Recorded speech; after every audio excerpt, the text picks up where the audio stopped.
Hello, everybody, hello. Welcome to the one and only Copy That, the only copywriting show that is entirely about cake and sodomy for some reason.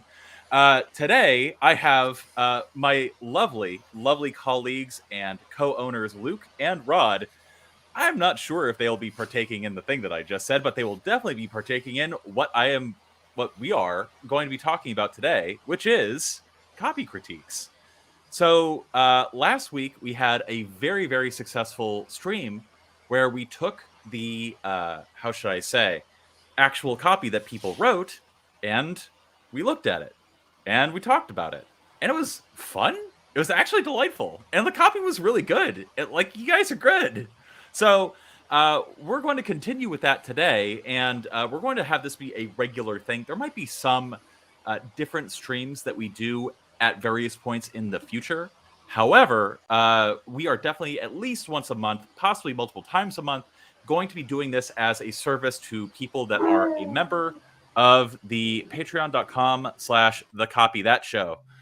Hey, I'm getting good at this StreamYard thing. Look at that. Yeah. Look at that thing. Hey. Oh, wow. Oh my God.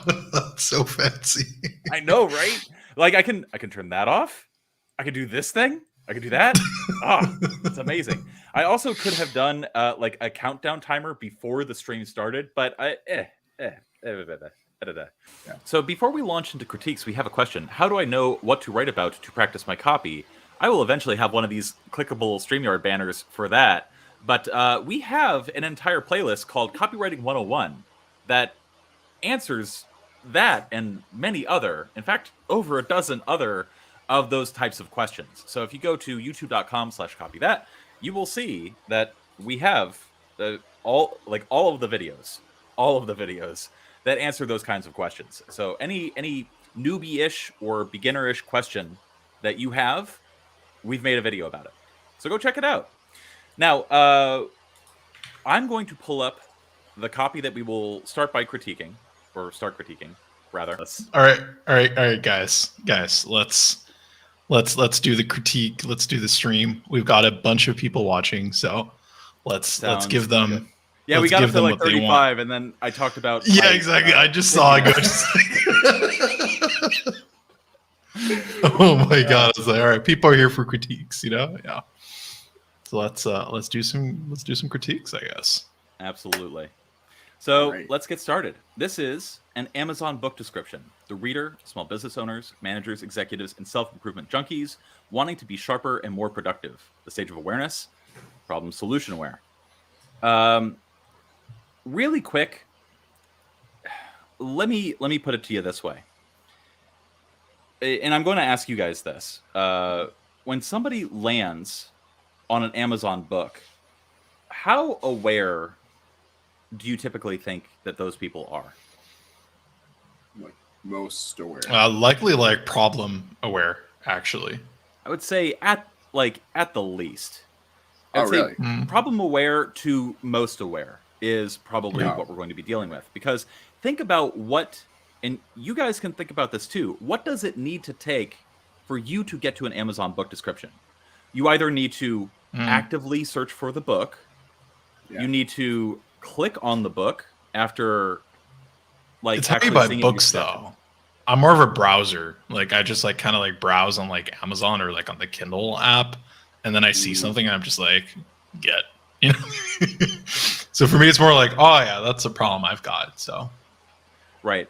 And so the point that I'm trying to make is that even problem solution aware people, that is, I would say, the most unaware that I think somebody would be if we were talking about a book description. Because the way that you get to a book description is you already have to be pretty aware of what you're getting, what you're doing, what you're seeing, what you're looking for. Mm-hmm. So one of the things that I generally would recommend to people is to veer towards the most aware audience. And you're probably not going to go wrong, especially on just straight product pages or book descriptions of that sort. Because very simply, the people that end up on those pages, they've already seen your PPC ad, they've already seen a landing page, they've already seen your email, they've already seen your book in a line of other recommended things. So there's already familiarity there. Also makes you, it's a great opportunity to prove yourself as a copywriter because they're generally easier to write. Like it's easier to just target the audience that's already aware or like most aware, right? So. Yep, absolutely. So a question for you guys, and this maybe flip things on its head. If you were writing a prompt for yourself, would you frame that in terms of stage awareness? Because my inclination would be to describe like the traffic source or how that person got to the page rather than, how aware I think they might be. I think it's there that it's important for copywriters to keep the funnel in mind. And by funnel, I don't mean anything objective. There's not some platonic metaphysical funnel out there in the ether that we are tapping into in some way. Funnels are mutable, they're ever changing, they're constantly swapped out. Like people can arrive at things in a non-linear fashion, so we have to keep that in mind. What I'm talking about is, if this is going to live here, who is going to see what on the way to getting to here? And so it's important to think about not so much the stage of awareness, but rather the stage of optimally where it is in the funnel. So that's my opinion. So to your question, Rod, I don't really work so much with formulas or all these things. Maybe that makes me a bad copywriter, but I tend to focus more on my market and my research and the actual writing than so much, am I using like PAS or am I using AIDA? Am I using, am I thinking about the stage of awareness? No, I'd rather just like to dive into the market profile and the person that I'm speaking to or that I'm writing to and trying to understand their notions and their beliefs, their ideas about the world, their perspectives, and use that to sort of lead where I'm trying to go with this. In the US, we call that informed freeballing. Do we? Maybe just up here in Michigan. Perhaps. So, book title, obviously, How to Think Bigger, the concept of leading your thoughts instead of your thoughts leading you. Obviously, so I suppose we should actually look at how these look in terms of, so Amazon.com. Let's actually go to cash advertising because I was looking at that relatively recently. So this is a book page. So we have paperback. Okay. So we have the title. And what is the next thing that people say right here?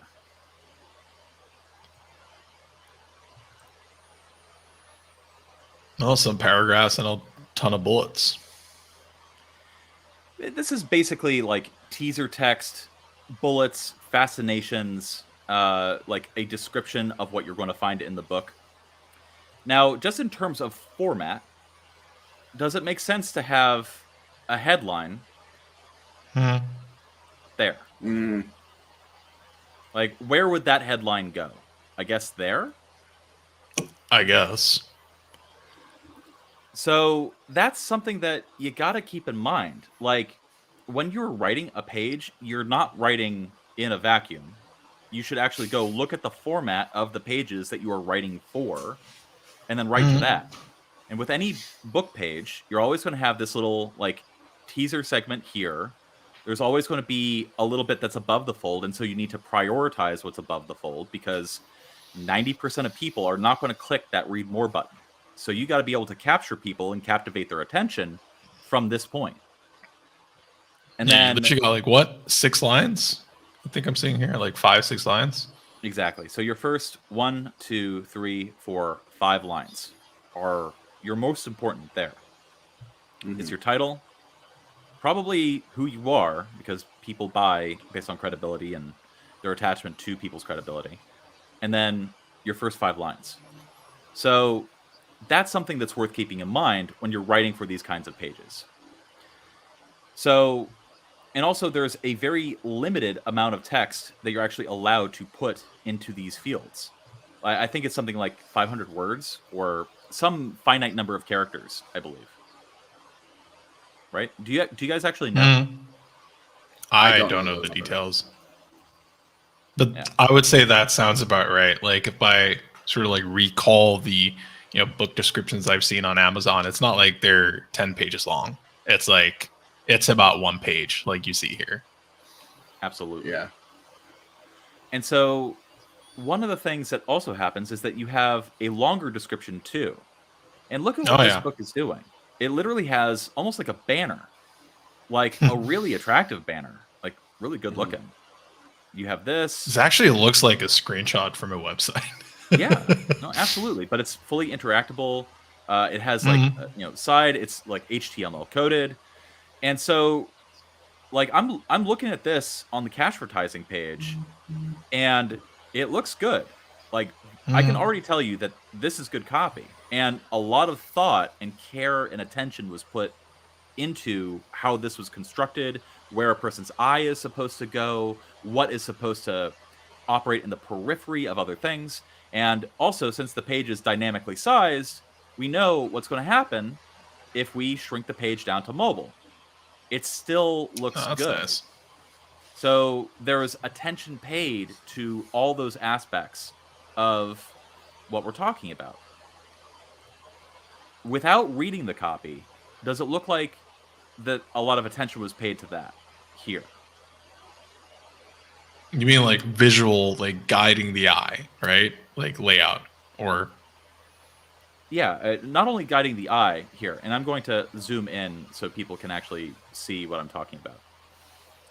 But like, we have the mini description. We have this longer description that's coded up, designed, looks good, has bullets on the side, has quotes, has what you'll learn. Credibility. Well, everything looks very hand placed here. Like everything looks like it's been put there with thought, with attention to detail. Right. It looks crafted, if I were to use a descriptive word. Exactly. And so when I read copy, especially copy that's designed for a very particular page or style of page, I expect from a copywriter that level of attention to detail. Do we feel like, without reading it, this looks like it did that? Not really. What lesson can we draw from this? What do you guys think?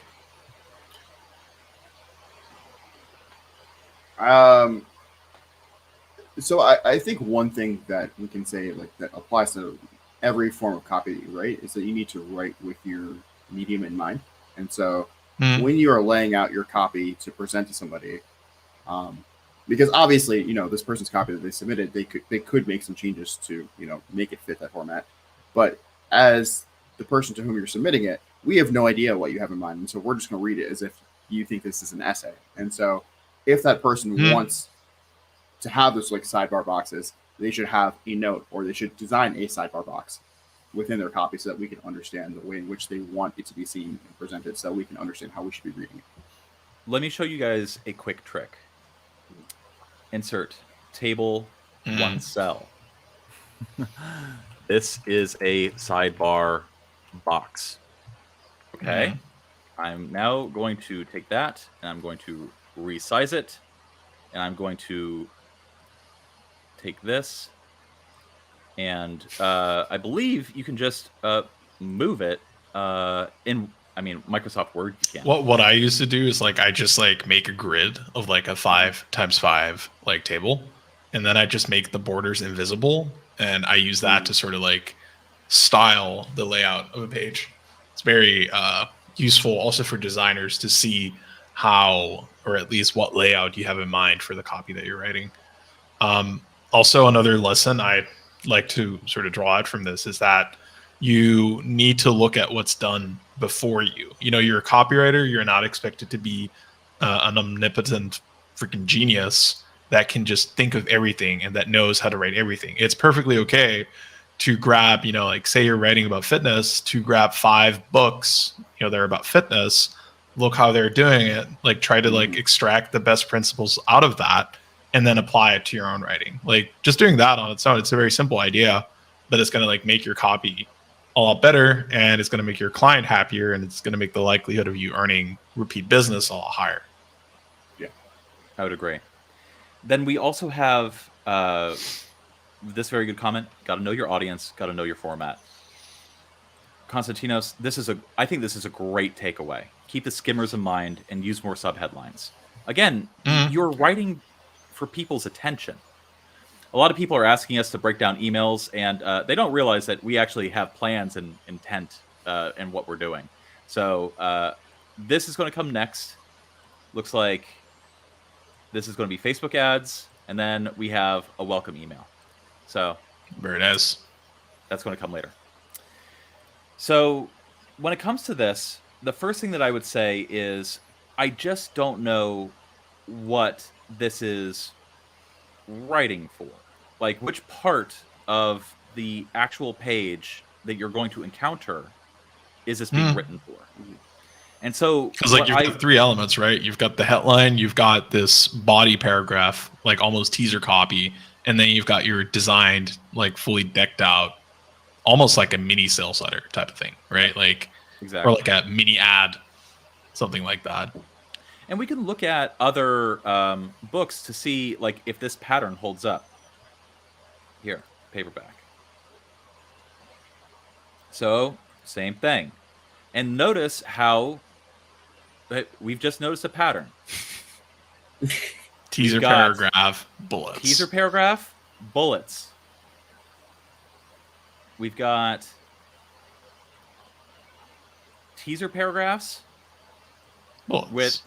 These are basically like questions like teeing up, and then bullet.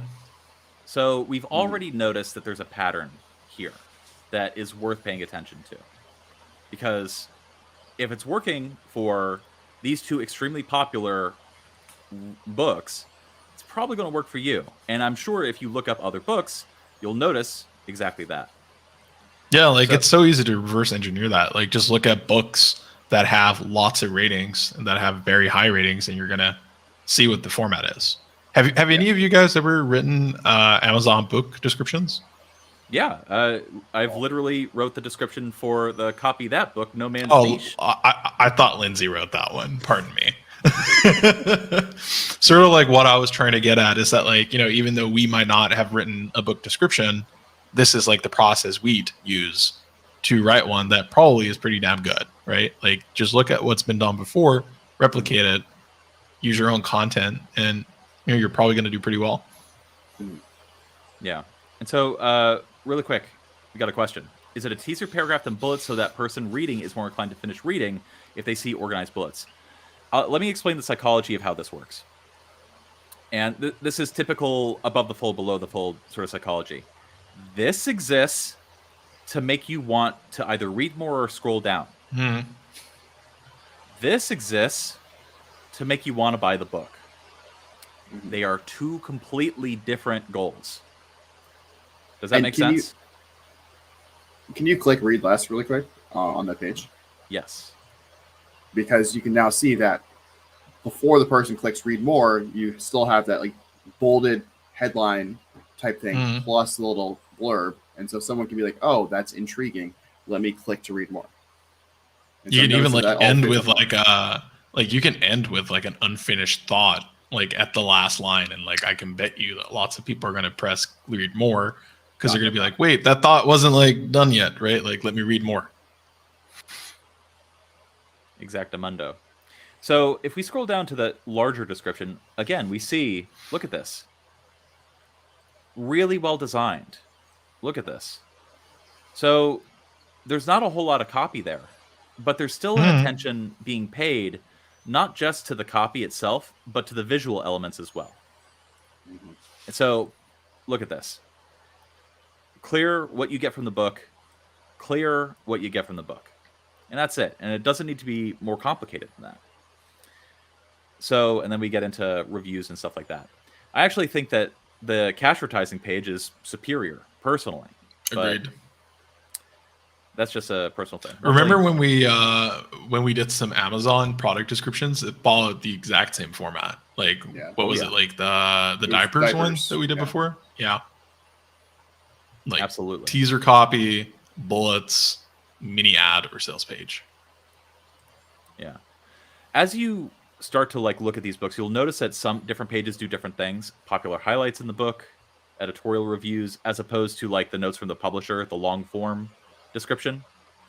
Like everybody does something a little bit different, but it's all designed more or less to do the same thing, which is this is designed to make you want to scroll or read more. This is designed to make you want to read the book. This adds credibility, makes people want to acquire that information. And this is designed to get people to want to buy the book. And so, one kind of hack you can use here, if like let's say for some reason you couldn't think of a really compelling way to frame the book, but you've gotten a whole bunch of good reviews because it's honestly a good book. One thing I've seen a lot of people do, specifically for book reviews, or for book descriptions, is literally just to take reviews talking about how awesome and amazing and transformational the book is, and use that as like the lead-in copy at the beginning of the description, such that people are like, "Oh, I want to click to see what this book's actually about." Yeah, I would agree.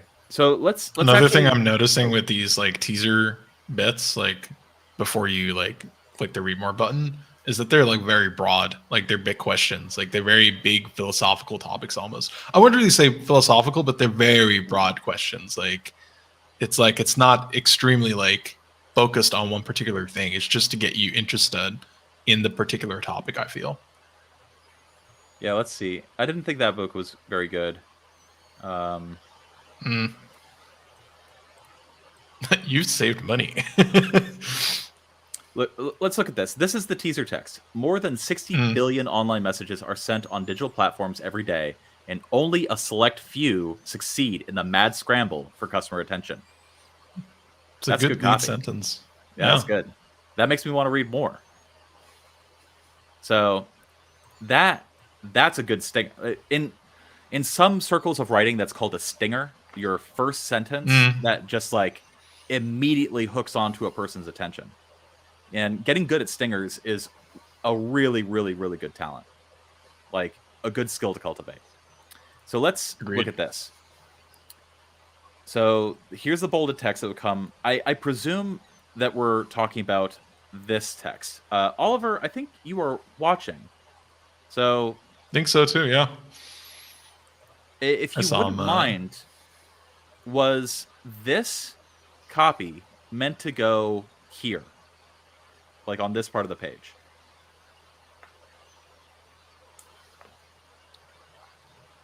Okay, good.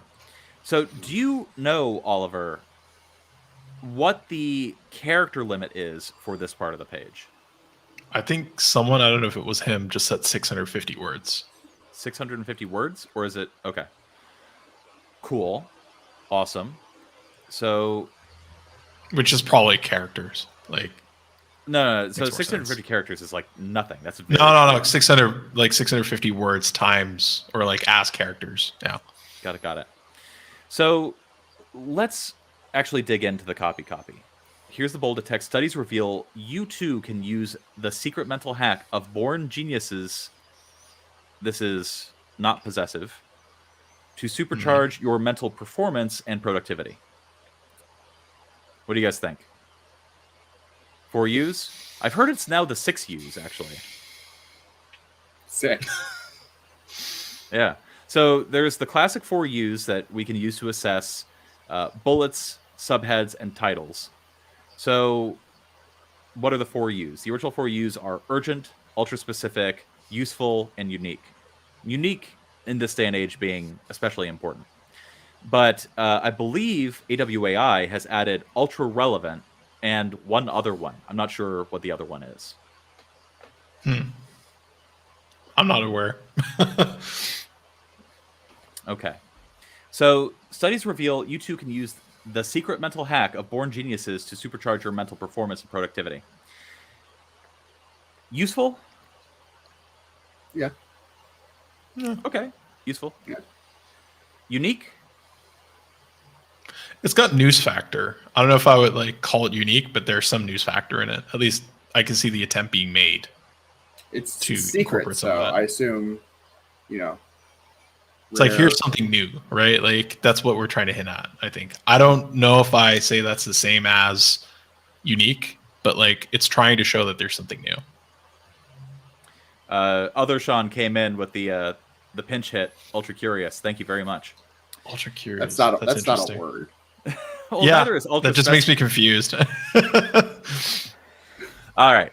Anywho, so Does that mean the copy's like sketch, like sketchy? It's like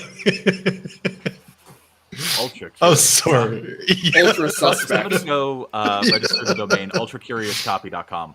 Very quick. Somebody go buy that. Oh Yeah, my like god. $3 at this point. Ultra specific. Is this copy very specific? I wouldn't say so. No. It feels a little unclear to me. I would agree. And is it urgent? No. No.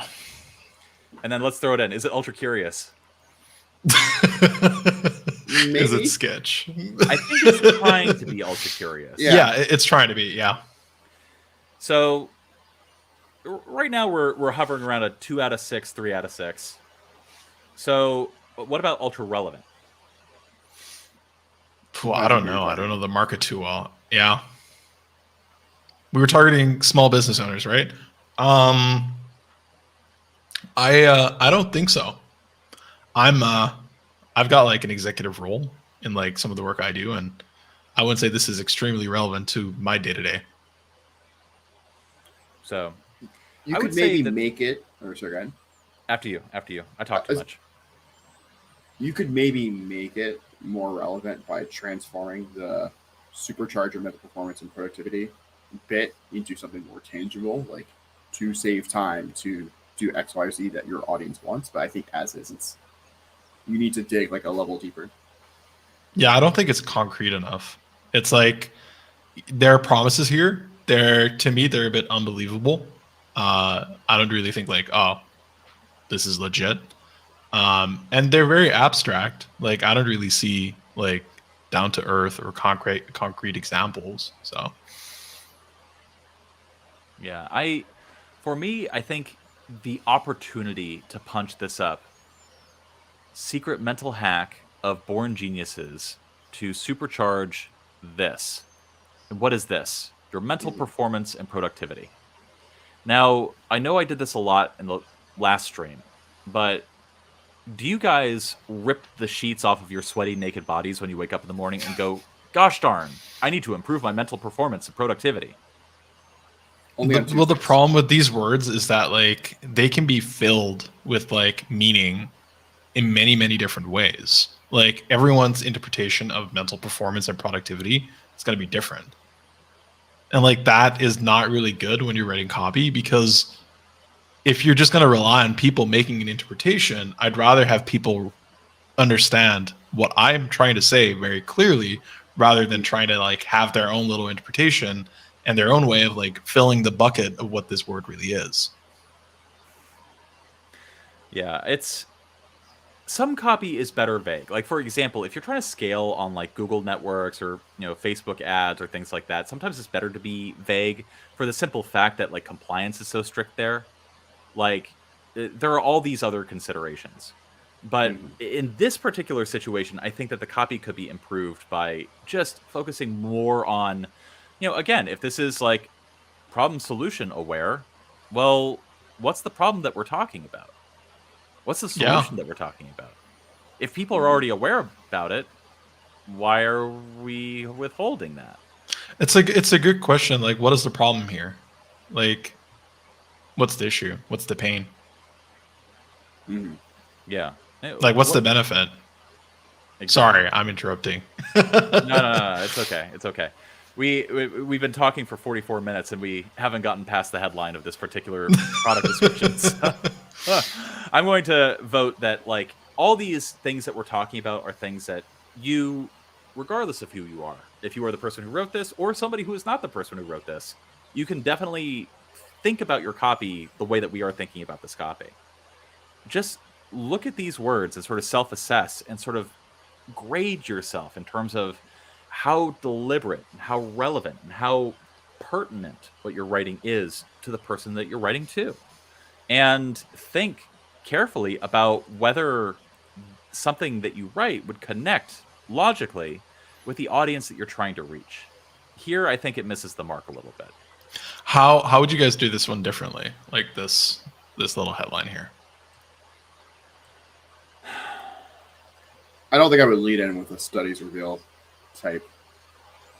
I'd probably lead in with the genius part, where I'd be like, do something like, I don't know, like young genius reveals hack or mental hack that unclutters your mind and lets you make faster business decisions. Or yeah, I would probably lead in with the thing based on voice of prospect research. What are people wanting? What do people struggle with?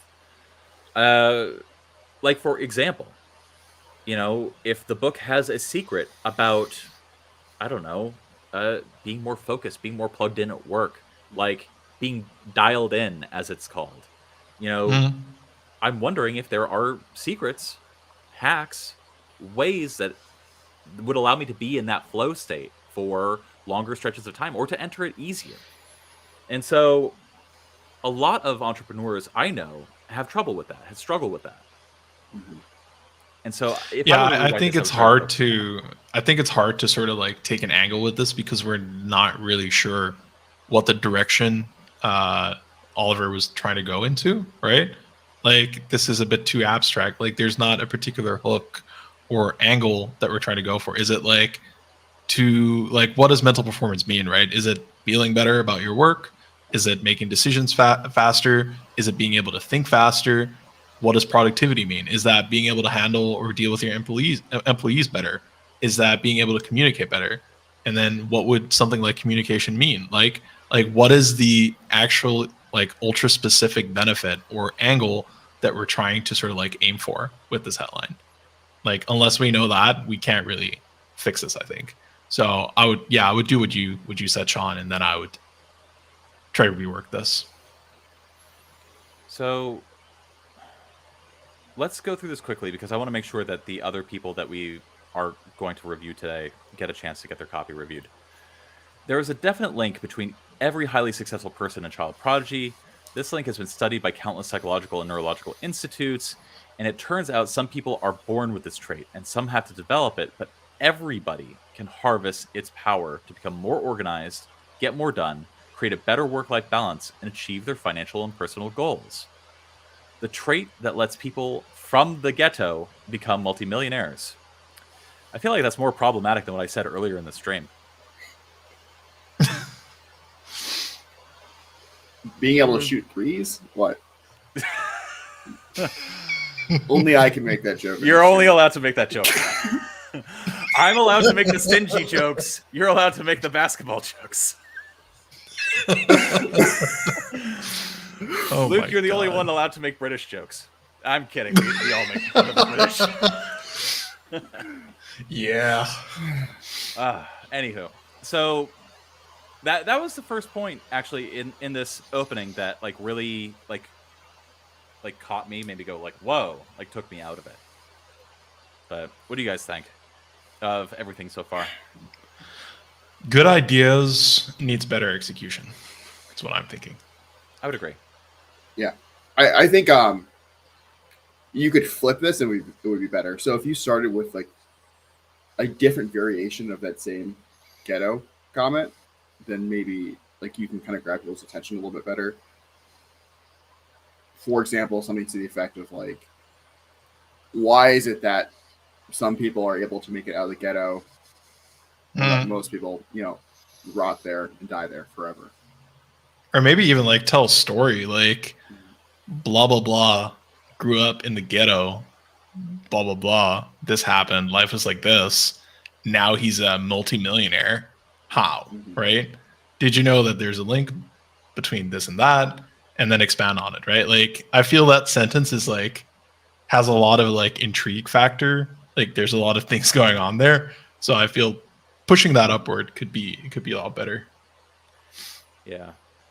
Like if I were to rewrite this myself, my first sentence would probably be something along the lines of, what does Elon Musk, Michael Jordan, and Mozart have in common?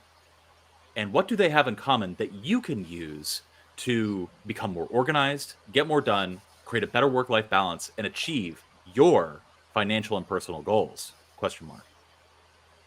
That's how I would open with this. What do you guys think of that? I like using a question that people can't really answer quickly, like because that's that's going to trigger you to want to read more because you're like, oh, I don't know the answer of this. Like I can't categorize what I'm seeing here in my mind as something that I've already seen before, and because of that, ignore it. Right? Like, no, I have to read those. I think that's great. Yeah, I especially think that like asking the question and then reframing the question with like specifically addressing the reader in mind. It's like, what do they have in common? What do they have in common with you? This one trait that, when harnessed, can connect it directly to the benefit that the people are seeking is like very easy but very consistently good. That's what I'm thinking too. And like, if I were writing this, and you guys know me well enough that I would put that down, first thought is always not always best thought. I would probably like wring my hands and like rework it and retool it and do a lot of stuff. But there's a simple rhetorical technique there, which is start with a simple, intriguing question based on like what conceptually the book is trying to do, which is study the works of geniuses and child prodigies, see what they have in common, and then pull from that tools, techniques, strategies that you yourself could use. Okay, so logically, you have an immediate hook there, a stinger, that gets attention because people don't automatically think immediately about what these disparate figures have in common.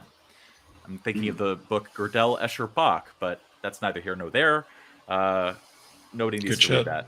It's such a good book. The second sentence, in my thinking, it's kind of follows the rule of three fingers, which is, if you guys don't know this, if you're working on a sales page or working on a sales letter, you want to look at, you sit back, look at your computer screen, and hold up three fingers to the text.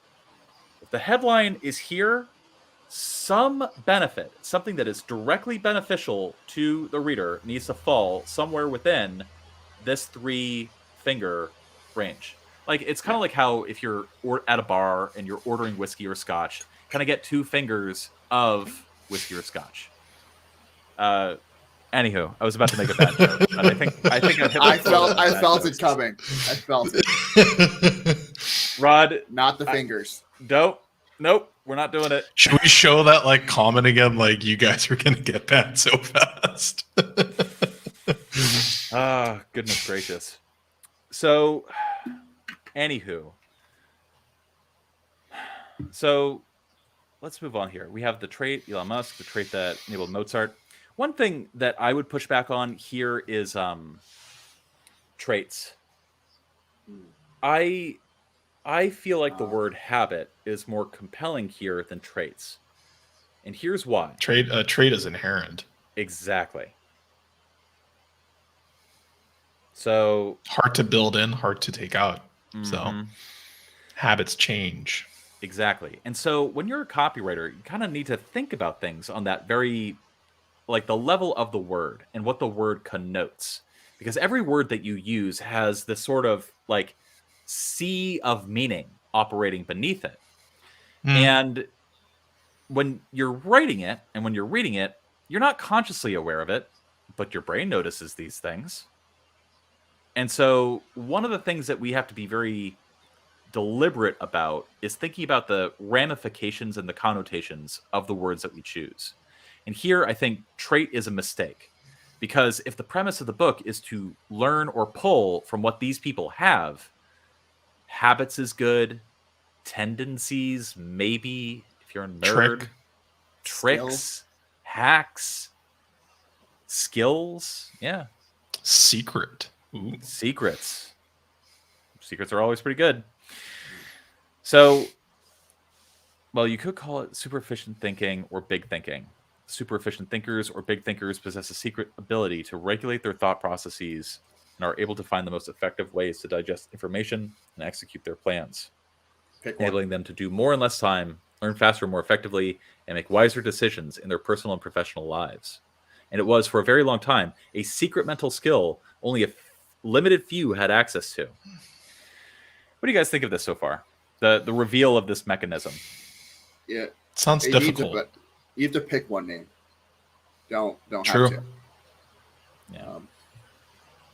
To me, like Probably- the first thing I see, it sounds hard. Like it's like you could call it super efficient thinking. I'm like, can I do that? Like that's the first thing I think. Effortful. Yeah. For me, like,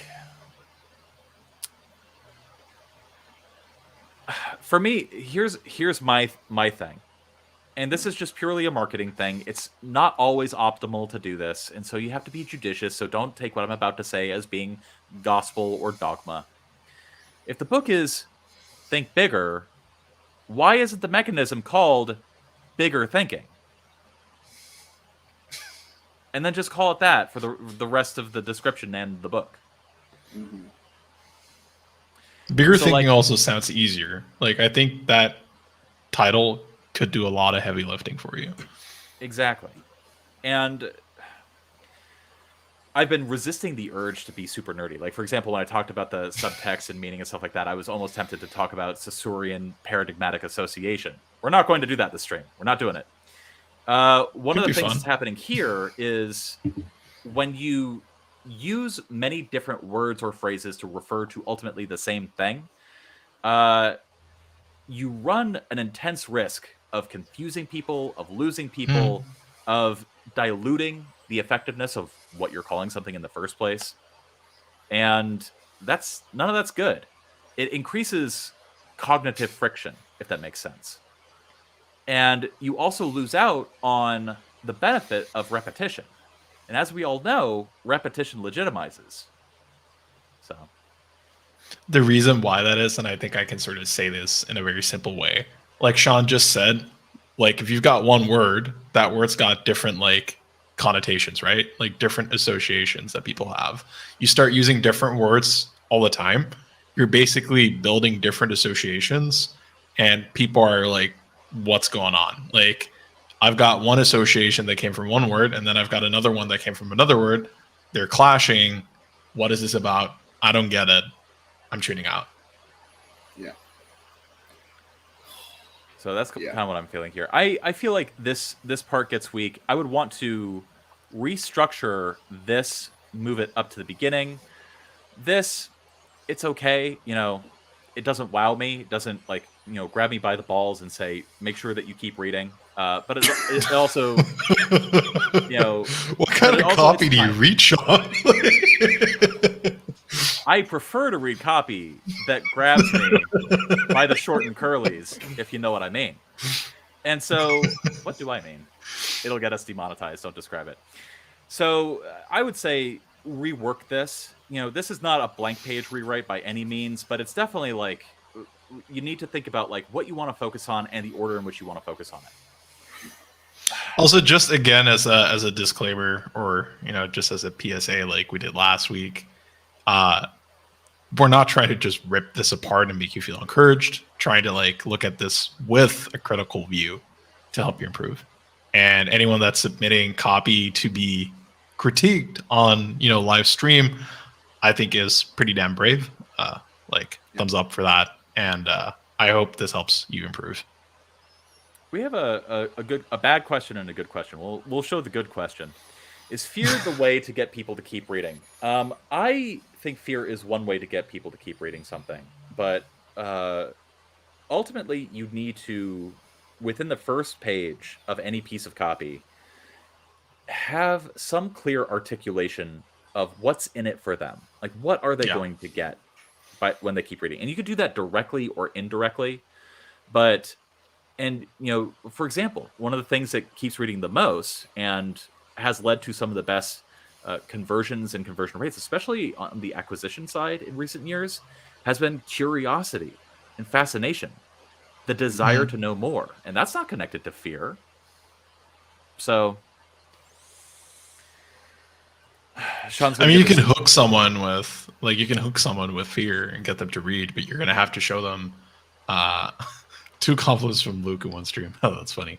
So you can hook someone with fear. Sure, you can say, "Oh my God, the stock market is going like down to the bottom. Like you're all screwed." Blah blah blah. Whatever. You can hook someone with fear, but to keep them reading, you're gonna have to show what's in it for them, and you can do that through curiosity. Absolutely. Yeah. And when it comes to choosing like what emotion you're going to use to like power your copy, you kind of have to read the room. And the room that you have to read is the room containing all of the people in it that you're trying to talk to. And so if you are speaking to a bunch of like middle-aged dudes who are on the verge of retiring, who are thinking about their retirement funds and stuff like that, and they're looking at, you know that they're looking at the economy, you know that they're conservatives and that they think that everything's going to go to hell, fear will be much more powerful with them than with, you know, a bunch of Zoomers who are like, what's money? Whatever. Yeah. Yeah, dude, that's a really good point. Like, I mean, that's also the difficulty of writing copy, right? You're not just writing to one person. You need to know what all these people are experiencing, like on a, like a intrapersonal or interpersonal level. It's like everyone needs to have, like, you need to identify the emotion that everyone shares. Like, you can't just do that. You got to like do your research, you got to figure out what they think and what they care about. Mm-hmm. Yeah, I want to address a few of these comments. I'm going to get the show Let's canceled go. one day. Yes. That's the appeal. I'm endearingly offensive. No, but for real, if anybody wants to make a video canceling me and talking about how horrible of a person that I am, I will make a reaction video to you where I will simply agree with everything that you're saying. Yes, you're right. I am problematic. And I'm sorry. But also, you got to shoot your shot, and it's not always going to land. Oh, well. So, let's see. We have this question. Following up on the last question, do you think it's appealing to people's guilty pleasure is a great way to hook them? What do you guys think? Yes. That's why Yeah, Rage Bait works. Like, dude, there's like, I read this recently. Like, so you've got these radio talk hosts, right? And like people, like some people love them, some people hate them. The people who hate them actually watch more of their content than the people who love them. Like, is that bizarre? Yeah. No, people love people who amplify messages and notions that they have, and people also love to watch the things that they hate that like rile them because they are looking for reasons to be riled very often. And so that's how you end up with the Andrew Tates of the world. Yeah. So it's made a lot of people angry, Sean. I actually saw an Andrew Tate video relatively recently, and I was shocked because every single thing he said in that video, I agreed with 100%. And he actually, in that video in particular, he articulated things in a way that I thought were very emotionally resonant, very potent, very captivating. But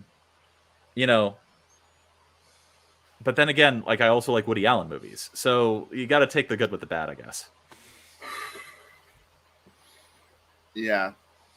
It's funny because so much of the fervor around him is like, it's clips out of context, but then also he'll just like sometimes say stuff that's like really, really wrong. And so then you have to do like the big picture thing where you have to like weigh. It's like when someone gets to the right answer for sometimes the wrong reasons. Like, oh yeah, I agree with you. And then you hear like why they think that and you're like, oh man. You've done some gymnastics in your mind. Yeah. Shawn McIntyre's Andrew Tate 2.0. Oh my god. I am bald. You're talking about renting a Bugatti. A Lambo. Or a Testarossa. I definitely am more of a fan of the Testarossa. Anywho, let's look at 3 of these bullets and then move on to the next piece of copy. Yeah. So, guys, everybody watching at home, this is why you don't start businesses with your friends. You just talk about stupid, dumb stuff the entire time that you're trying to get shit done. Anywho, understanding this extremely important yet often overlooked psychological concept is the basis of unlocking your true mental potential. These comments, I swear to God. I'm not going to get this place canceled. The comments are going to get us canceled. I'm sorry, it's just so distracting.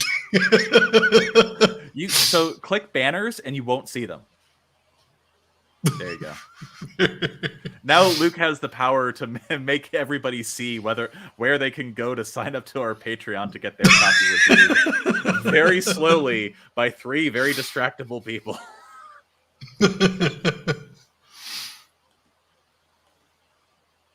All right, so we were talking about the bullet. I'm so sorry. Okay, what do you guys think? 4 out of 10 for me.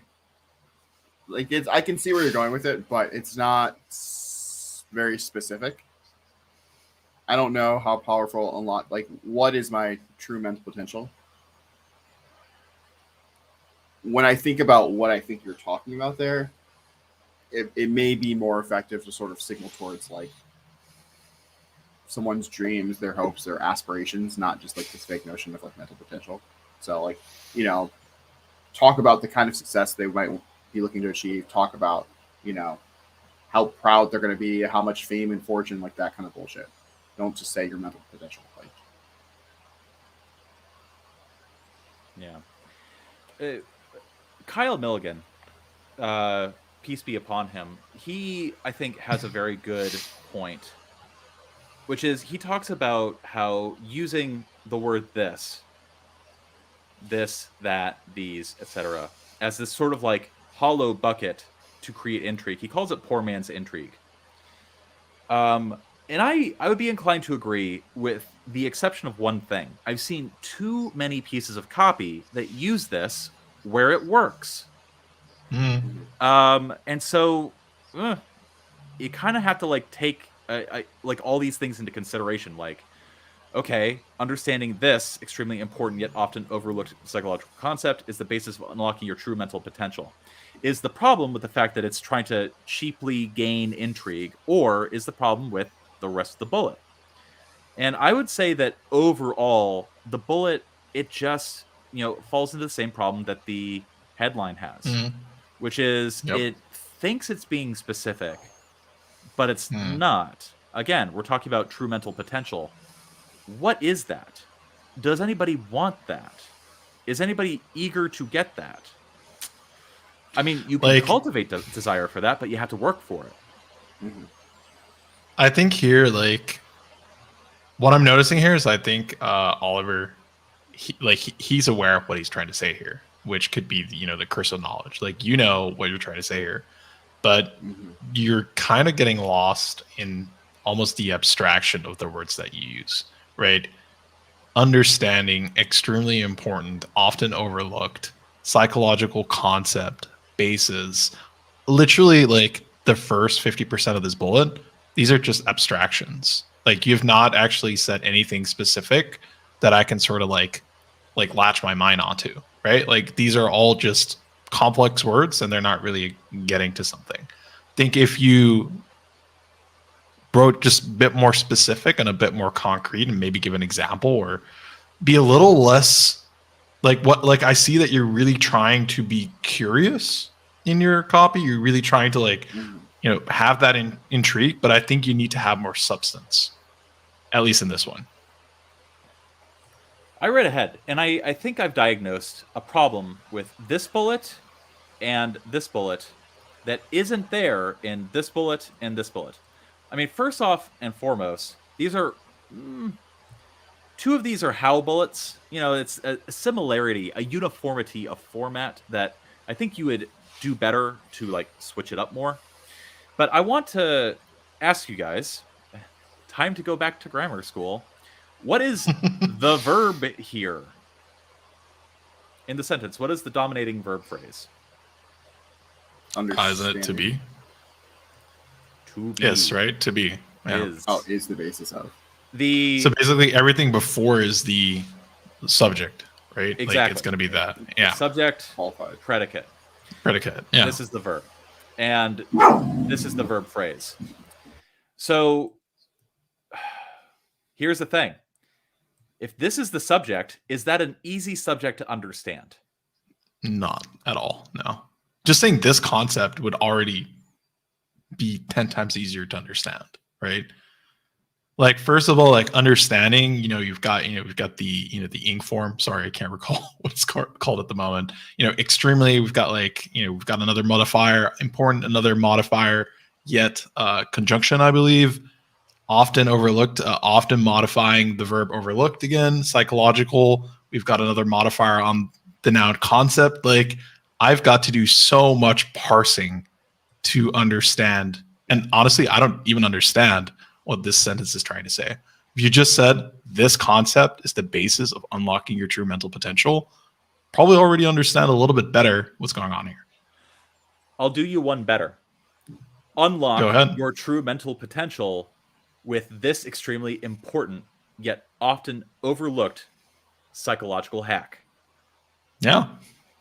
You put the subject, the reader as the subject first rather than the thing. Now, here's the A lot thing. better. All I did was shift the sentence around and change the dominating verb from is to unlock. And I switched unlocking from a gerund to an imperative. I'm watching the people who are watching the stream tick steadily down. Grammar. I need to know grammar for copy. Yes. You do. Sorry. Now, here's the next one. Like, if you just write your sentences like subject, verb, object, like if you just stick to that rule, you're probably already going to write better. Like, you just keep that in mind. Now, here's the thing, though. If you use the imperative phrase or the imperative mode in English, what you're doing is you're writing in basically verb, subject, object. Unlock your true potential. Or I guess it would just be verb, object. And there's an applied subject there, which is you. And as we know, copy should be you focused. So, okay. The most simple productivity trick you probably know about, but aren't using. What is the dominant verb here and in the second clause? The most simple productivity trick, that is going to be the object. Then we've got you, the subject. So no, it's knowing, right? Or is it using? So it's know and to be yet again. And also, this is a to be as well. Here is how it can be. Here is how it can be. No, I messed up. Sean, you know what we should do? We should do some sentence diagramming. Like with these, I think people would be like, to increase our view count. Give me a frickin' break. No, just to demonstrate how hard it becomes to parse these things. Let's not actually do these, but if you're curious about this, take a look at doing that, or try to diagram the different clauses and everything in here. You're gonna have a hard time parsing everything together.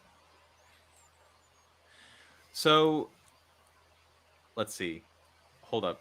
We got this because Kyle's book, Take Their Money, is like a game-changing text in modern copy.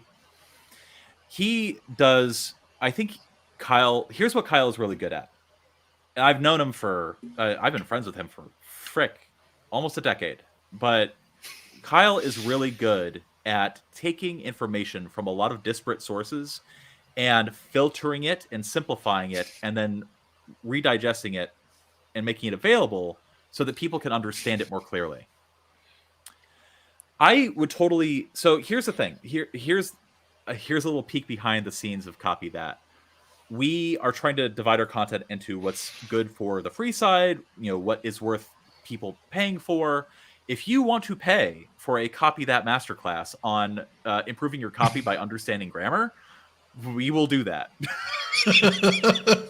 Honestly, Grammar Adventure sounds like the most awful thing ever. So, let's go on a Grammar Adventure.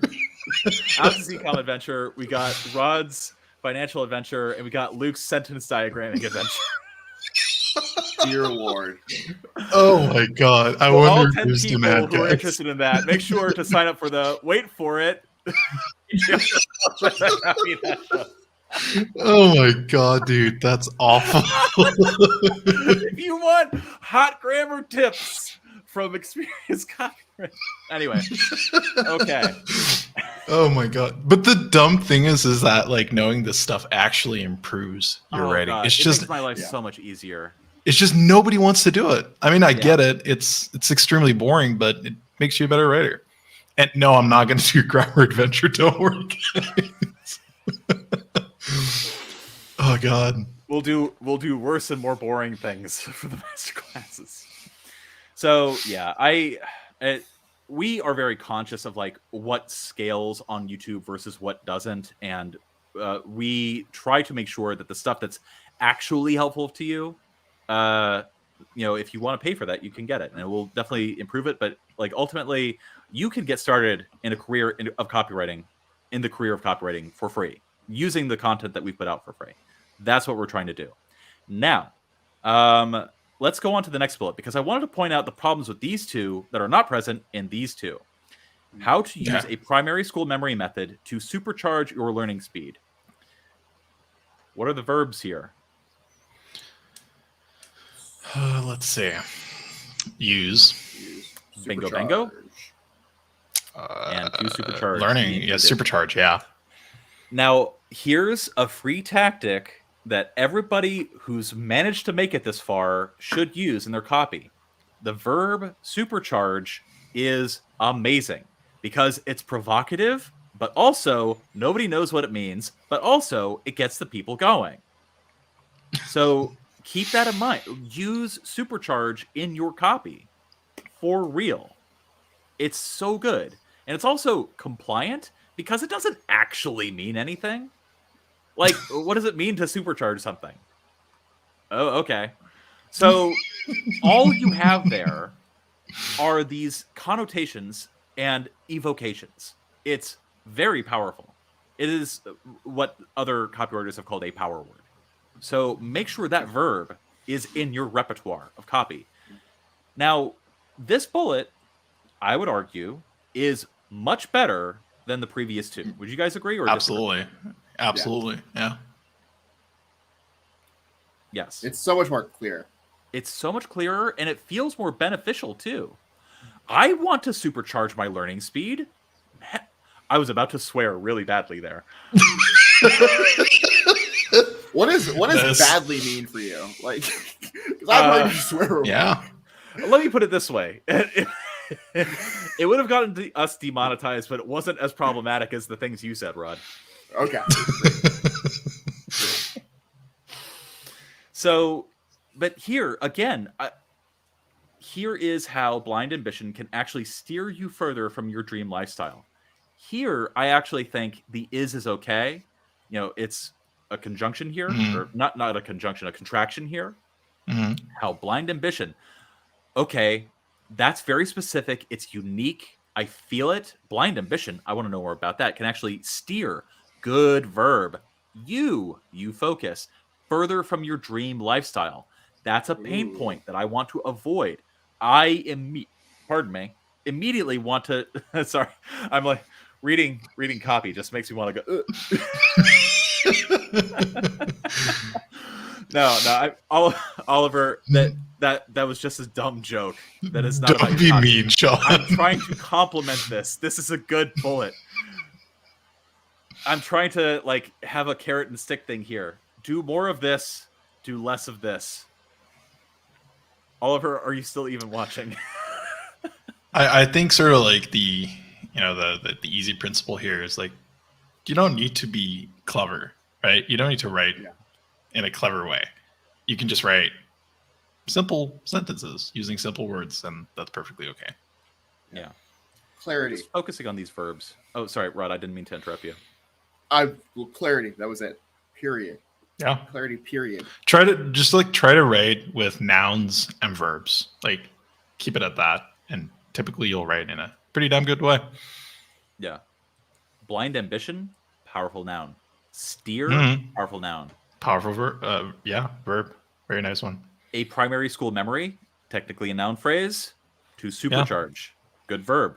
Again, focus on these individual words that they're simple, they're easy to understand. Like you're not using words the way that I use words, like ineluctably or verisimilitude or sesquipedalian or things like that. Like nobody needs to know those words, and you're going to sell terribly if you try to use those words in your copy.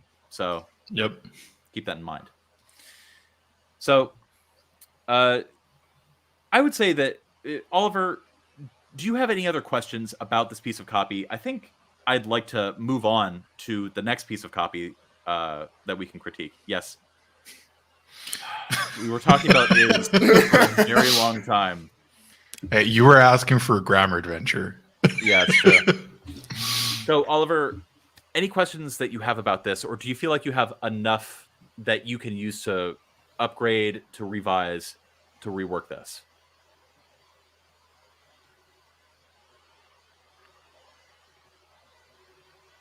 And then we'll move on to the next one if he's like cool with this, but we'll also answer his questions. Okay.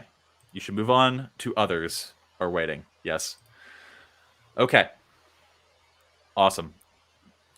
Oliver, thank you. And thank you for sharing your copy. We're very, very grateful to everybody who has agreed to go on stream with us and share your words with the world. So let's talk about this. 3 versions, lead generating Facebook ads. Context. These 3 lead gen Facebook ads are created for a fitness and nutrition coaching business called Beast Mode Jones Coaching. Each Facebook ad offers a free 16-week digital fitness coaching program in exchange for an email opt-in on a squeeze page. Okay? Those of you watching, love this clarity, love the context, and by the way, your clients are going to love it too. Like, seriously, always pay attention to like where your stuff is going to live and who you're writing for. Because, again, your clients are going to forget about you once they hire you. That's just a fact. But also, like, having a clear understanding of where your stuff is going and what you're trying to accomplish is going to make your writing so much better and easier. Target audience. Male, age 18 to 34. Location, mostly the U.S. Okay. Objective, generate leads with an irresistible, value-driven lead magnet. Love it. Product, Beast Mode 16-week full body program. Cool. Do you guys want to read this one? Sure. Do you want to supercharge your fitness journey? Perfect. Then this is for you. Because for the next 12 days, Chris Beast Mode Jones, prestigious fitness and nutrition coach of 10 years or 10 plus years and YouTube icon, is giving you an opportunity to transform your life with the Beast Mode 16-week full body program at no cost to you. What does this mean? It means you get top tier lessons and workout routines guided by the best source of fitness so you can explode your muscle growth without any more confusion ahead. The best part is this full body program targets is this one page or is it many? So far, everything from here up to here is one ad. Okay. Do we want to read all of it first, or do we just want to take this part now? Let's talk about this, because I think this is another situation where we need to talk about conscientiousness of medium. Yes. So what do you guys think about that? Not sure if I would use a question to open here. Because like if I'm thinking like Facebook, people are sort of skimming. It's like, do you want to supercharge your fitness journey? I mean, obviously the verb use is good here, but I feel it's not very specific enough. Like if you're thinking about like the first sentence, like this has to be a hook. But this question doesn't necessarily hook me so much. Yeah, I would agree with that. Yeah, you could change that very easily though by doing something along the lines of, if you're ready to supercharge your fitness journey, then ... instead of having those 2 lines.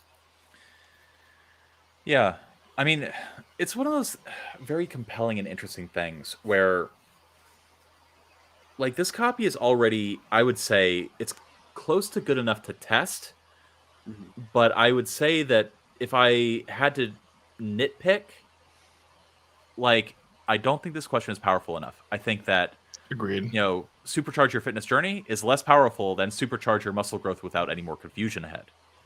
Yep. Because again, we are talking about specifics down here.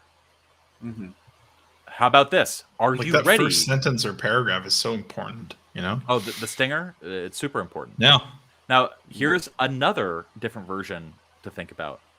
Are you ready to supercharge your muscle growth without more confusion ahead? Or just Super simply, are you powerful. ready to supercharge your muscle growth? So actually a question, because I am not deep enough into this niche. When I read without any more confusion ahead, first thing I think is like confusion as to the journey itself. But I'm also aware that there is a whole thing about muscle confusion. Is that like a play on words type thing? Yeah, that occurred to me too, and I was going to get to that Uh-huh.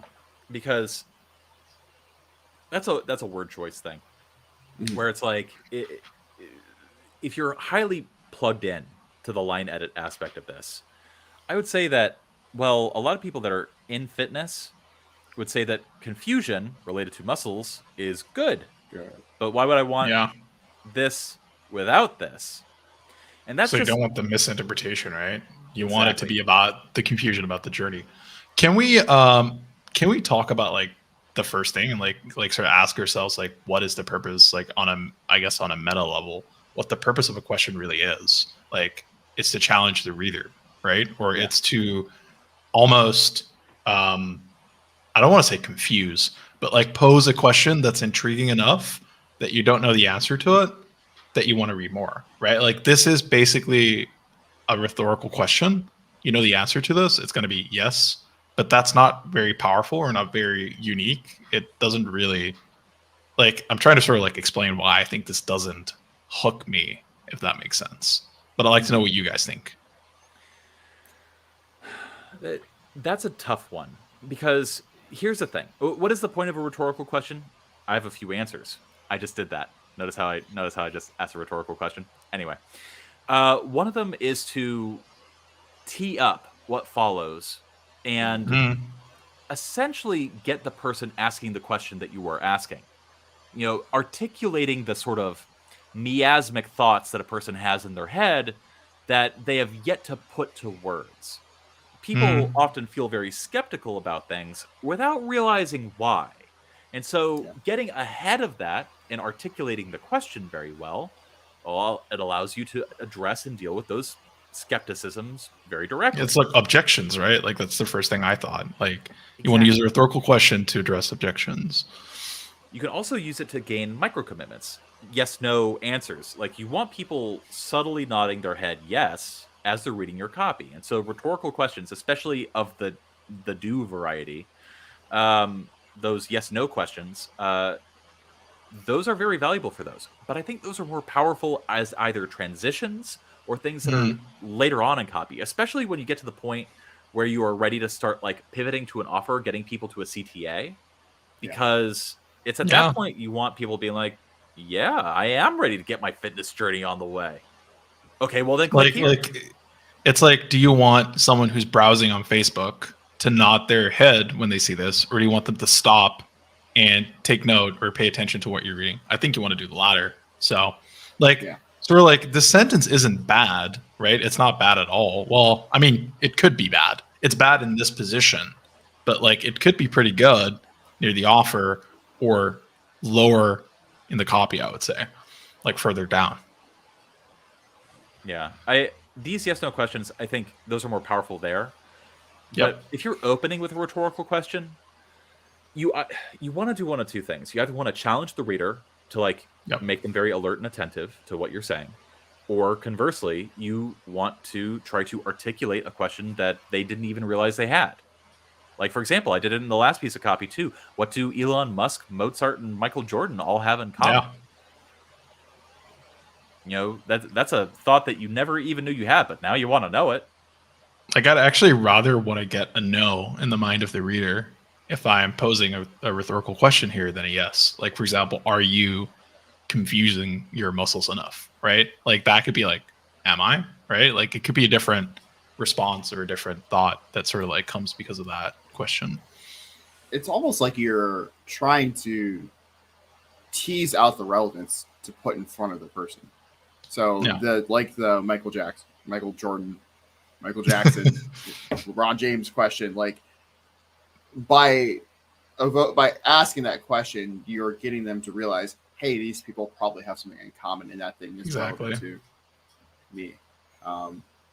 Like there's both intrigue and Yeah. there's like a reason to keep on reading because there's something in it for me, right? Like the most important question at the beginning: what's in it for me? Why should I be reading? Right. Yeah. One of the things that I would want to test, and there are 3 versions of this Facebook ad. And here's the thing. They're all technically long Facebook ad copy. One of the I wish I could draw this. Crap. I'll eventually learn how to use my Wacom tablet. But one of the things to keep in mind is that when you're writing ads, what you want to do is you want to like create a 3x3 grid. So you have 9 squares. And on the top, you want long, medium, short. And on the side, you want some other variable. It could be emotions like greed, fear, intrigue. It could be different angles. It could be different positioning, etc. And then what you want to do is you want to create an ad that is long and greed based. Or I guess in fitness, it would be like, a desire for strength. And then you could come up with some other type of positioning. Like, for example, if you are struggling with, I don't know, like bodily pain. Well, one of the answers to bodily pain is actually fitness, like actually getting stronger. And this 12 days of Chris Beast Mode Jones, this program could actually help you get you out of pain. And I'm not saying to actually do that. I'm saying like come up with 3 different approaches, hooks, angles. Do a long version, medium, short, long, medium, short, long, medium, short. And like one of the angles that you could do is just very direct. And so the direct angle would be like, have you been looking for a strength and conditioning program that you can do at home that requires no equipment? Describe it in some compelling way. If you are, click here. And that's it. That's the ad. Yep. That would be direct, short. So this 3x3 grid method has really helped me a lot over the years. But let's see. We have a few different related questions. That would definitely be a bit more of a niche group ad, but it would work for A/B testing or a multi-ad campaign. Yeah, that's honestly... So every network, if you're unfamiliar with this, Google and Facebook in particular, you can create campaigns, and then within campaigns, you can do different ad groups. And then within different ad groups, you can do different ads. And typically what they say, and the reason why this 3x3 grid thing exists is because, well, what is that? That's 3 ad groups with 3 ads each. Very organized, very simple. And then all of a sudden, Google and Facebook are going to swippy swap and test and try to optimize to find who responds to the best ad. That's the existence of this particular system. That's why it exists. So not only does it help you clarify your writing and help you create different versions of the same thing and help you focus your writing even more, but also it allows you to write for the purposes that you're writing for. You guys talk for a second. I'm going to pull up Microsoft Paint and see if I can get that on stream.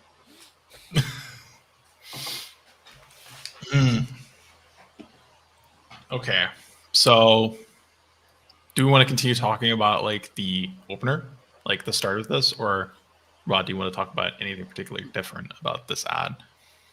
Yeah, I think one thing I'm noticing, I skimmed a little bit ahead. People don't read Facebook ads like forever. And so one thing I would be really conscious of is the amount of space you are using to actually write things and what you're dedicating that space to. And good point. Because you don't need to do everything in a Facebook ad. You don't have to answer all the questions. You just need to get them to click. And so because like what's the goal, right? Yeah, it's to click. It's not to overcome all these objections. It's just intrigue, click, and then sell on the sales page. Exactly. And so one thing that I'm already thinking is, you have this offer. It seems like a pretty good offer for the right person. And so you don't need to go on and answer why is this free? Why is this whatever? Because it's a good bribe even, right? Yeah. Yeah, because also by throwing those questions into the mix before you give them the opportunity to click, you're also introducing doubt. at the same time. And so like if someone's interested and then you say, well, why isn't this free? Then they're going to start thinking about, well, why isn't it free? Is this really valuable? Yeah. And so then like you can actually lose people after you've already like convinced them. And so just keep it simple. Lay out your sort of value proposition, have the offer, have the CTA there. And then maybe like that idea of second page.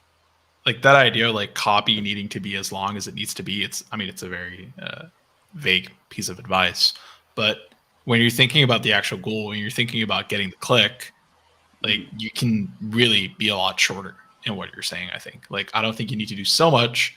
I don't think you need to do so much work, so much heavy lifting to get the click. Mm-hmm. So Elijah, you say confusion, and confusion here is referring to the guidance aspect of the program and how it eliminates confusion regarding questions like what workouts should I do and what's best for the workout routine. Now, here's the thing. You don't control how people interpret or read your work. You don't. And people are going to be coming to your work with baggage. And if you did enough competitor research, you would have realized that people are going to be coming to this ad with a certain degree of cognitive baggage that comes from having seen other ads in this space. And so that's something that you need to keep in mind, that it doesn't matter what you intended. You know, nobody cares. You know, that everybody's selfish, especially when they're reading an ad. So, I mean, that's the reader's job, right? To be able to clarify and make sure that the bulk of the people is going to be able to understand the intended meaning, right? Like the intended message that was, to be set across or to bring across, right? Mm-hmm. So I want to show what I was talking about. And this is a good tool that I think people need to put in their arsenal. Like I can do a whole YouTube short about this, and maybe I should, but here. I'm so bad at drawing. Here. I'm so terrible at this stuff. Oh my God. Here, I wonder if I can scale it up this way. Microsoft Paint, it is the best. I am a boomer. Look at that. I'm just going to like snip that, and that's going to go into the next book. Like I'm not even going to design it well. We could sell so many of those. Dude, it's like long Mio spurt. And I like that one really short box at the end for short. Yeah. You have to think. Long, you're going to like write stuff and it's going to be long. And so you have to think about like the different angles. I'm going to switch back to pen. Think about the different angles that you're working on. So, if, angle one is what we're talking about. Like, what would be the focus of this ad that you think is the most powerful thing that we can focus on? And actually, I retract that question. So, like, here's one, direct. Like, okay, we're going to have a bunch of ads that just tell people what's in the program. That's going to be angle one. Angle two is going to be... So no confusion. Like, clarity is angle one, I guess. Like, I want clear workouts. I want a program that I understand. Exactly. And so you're going to write a long ad about that, a medium ad about that, and a short ad about that. And then what would be a good angle two? I want to get stronger. Okay. Strength. So Pure angle two strength. is about strength.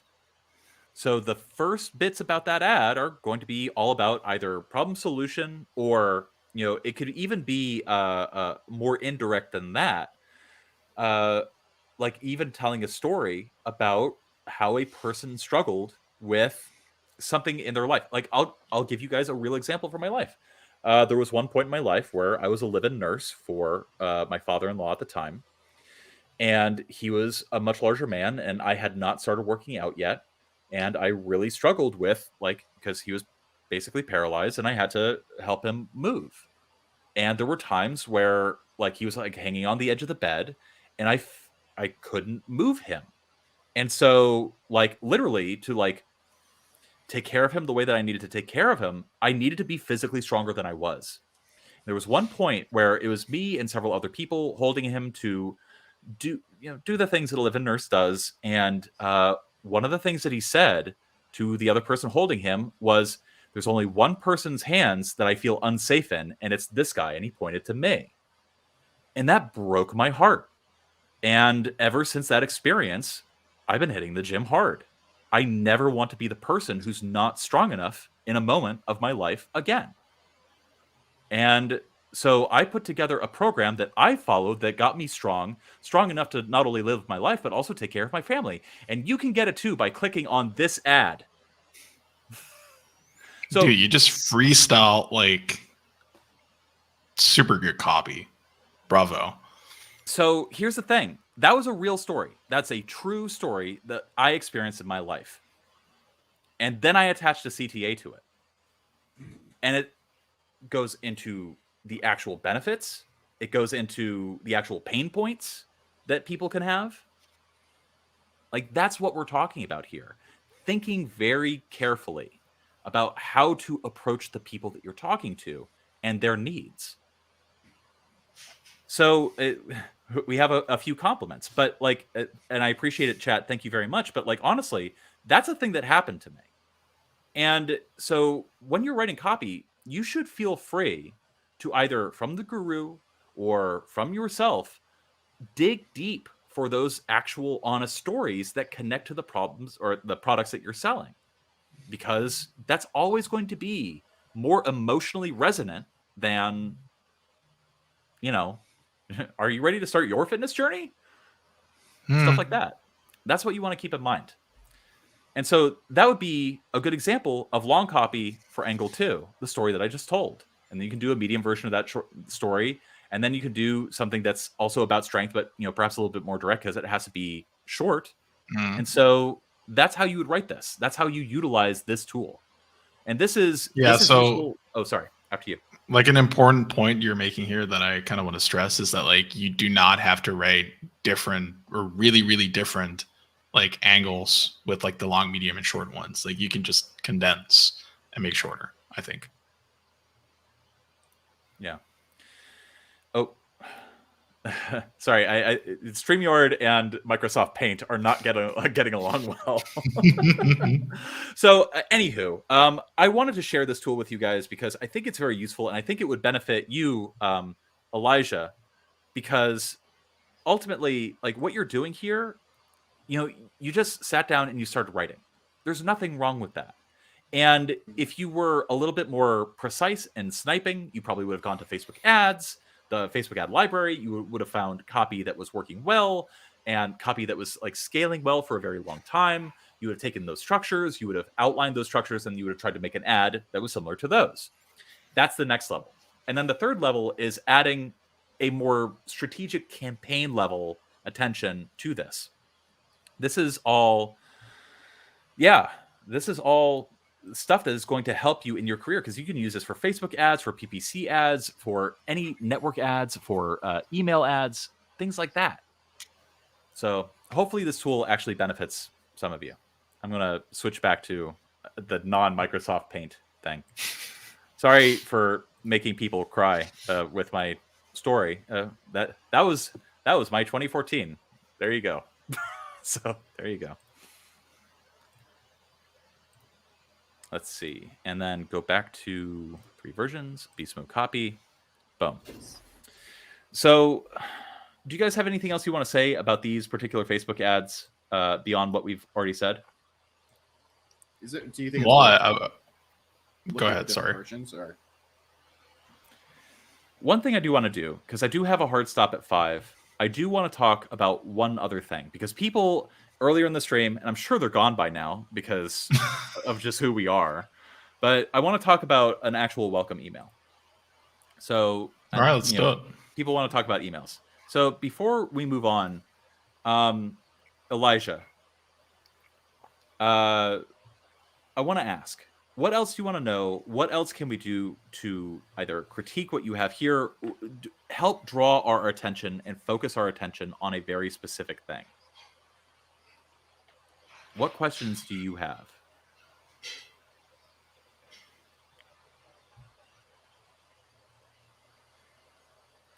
Like, for instance, like in each version, like I definitely don't think you need to be addressing this. Like, leave that for the squeeze page. Like, who cares?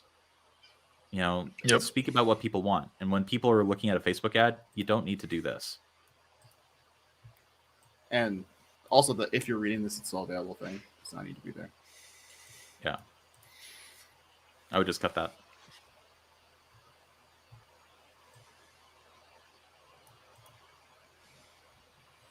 Here, I would also, like, for this particular version of this ad, I would do something along the lines of, like, rather than this throat clearing stuff, have you ever walked into a gym and asked yourself, what exercise should I do?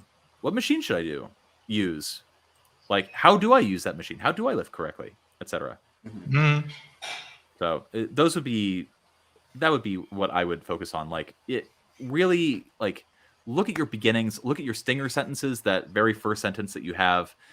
Be cutthroat about how you edit yourself, and then get you right gotta be to ruthless. Yeah, exactly, like Luke said. Be so ruthless and so dead set on getting to the point and getting to the stuff that is deep in the heart of what your prospect is thinking, feeling, etc. So, anywho, let's go on to the welcome email. Elijah said, no other questions. Thanks for the advice. Sir, thank you for sharing your copy. All right, let's go on to Sean Van Zant's welcome email sample. Okay. So, just so everybody understands, a welcome zoom in a email little bit? is... Oh, sorry, what? Can you zoom in a little bit? Oh, yeah, good call. Thank you. Can everybody see? Clear for us. Hope it's clear for the chat as well. We also have a good tip from Runaway Train. Learn real quick with Facebook ads. If the picture is used, if one is used, it's as important as the headline, maybe much more so. Much better responses have occurred by just changing the pic. Yeah, that's good point. That's often a job for the marketer or the media buyer, but oftentimes clients will hire people to write Facebook ads or network ads or display ads, and they will expect the copywriter to provide creative as well. But oftentimes, like, it's much easier to swap out creative than it is to swap out copy.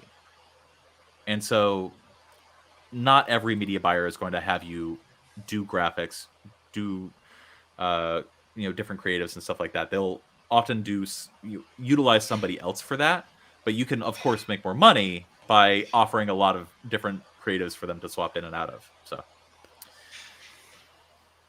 lovely. Okay, so Rod, do you want to read this one? Yeah. Okay, so I'll start there. So the company is for Van Zant's, presumably the writers, carpet cleaning. The subject line is welcome, name. Hi there.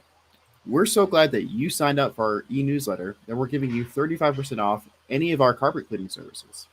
This includes standard deep cleaning service, pet stain removal, specialty rug cleaning, our proprietary lifeguard treatment, which gives your carpet an invisible layer of protection that keeps it cleaner for longer and expands its lifetime. For any other related services to carpet cleaning, ask. By the way, click here to make sure you receive all of our emails in the future, because you're going to be getting all kinds of tips, tricks to help extend the life of your carpet and to make sure your carpet doesn't get permanently stained. Thanks again, Sean Van Zandt. And then visit us here, email, social, schedule now. Okay, this would be like the bottom material of an email. Is there a second page, or is that one empty? Okay. It's empty. So, as far as welcome emails go, what do you guys think? It's very direct. Yeah. Which I'm not saying that's bad. It's very direct.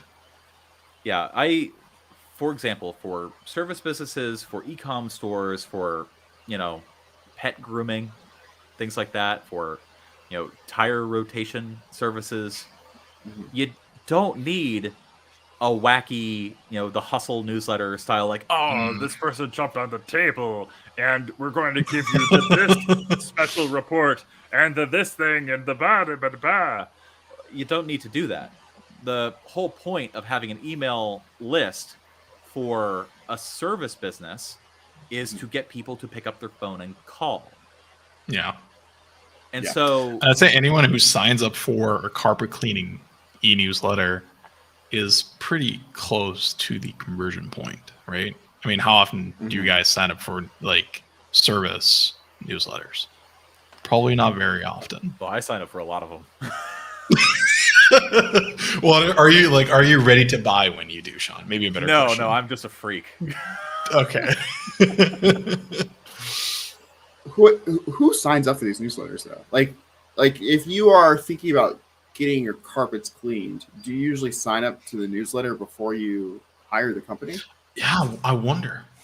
Like maybe if they have a, sign up for a newsletter, get 35% off, I might sign up, use the coupon, and then never read the emails again. Yeah, But that makes sense. Maybe if you've gotten it all, you've used them already, you might sign up. Like, I wonder who this person is. Yeah, that's the thing. Like a lot of businesses, sort of the same way that a lot of businesses for over a decade thought, "Oh my God, I need SEO for my page. I need it. I want to hire somebody to do it." And SEO writers are more than happy to take the money from businesses that don't freaking need SEO, where there's just zero search intent necessary to actually scale a business. And so a lot of businesses make that mistake. So a lot of businesses are also making the mistake in thinking that they need a welcome email. Now, I suspect, and Sean in the chat, not me, Sean, but other not me, Sean. You can tell me if this is wrong. Is this just a spec piece just to highlight what you're capable of doing?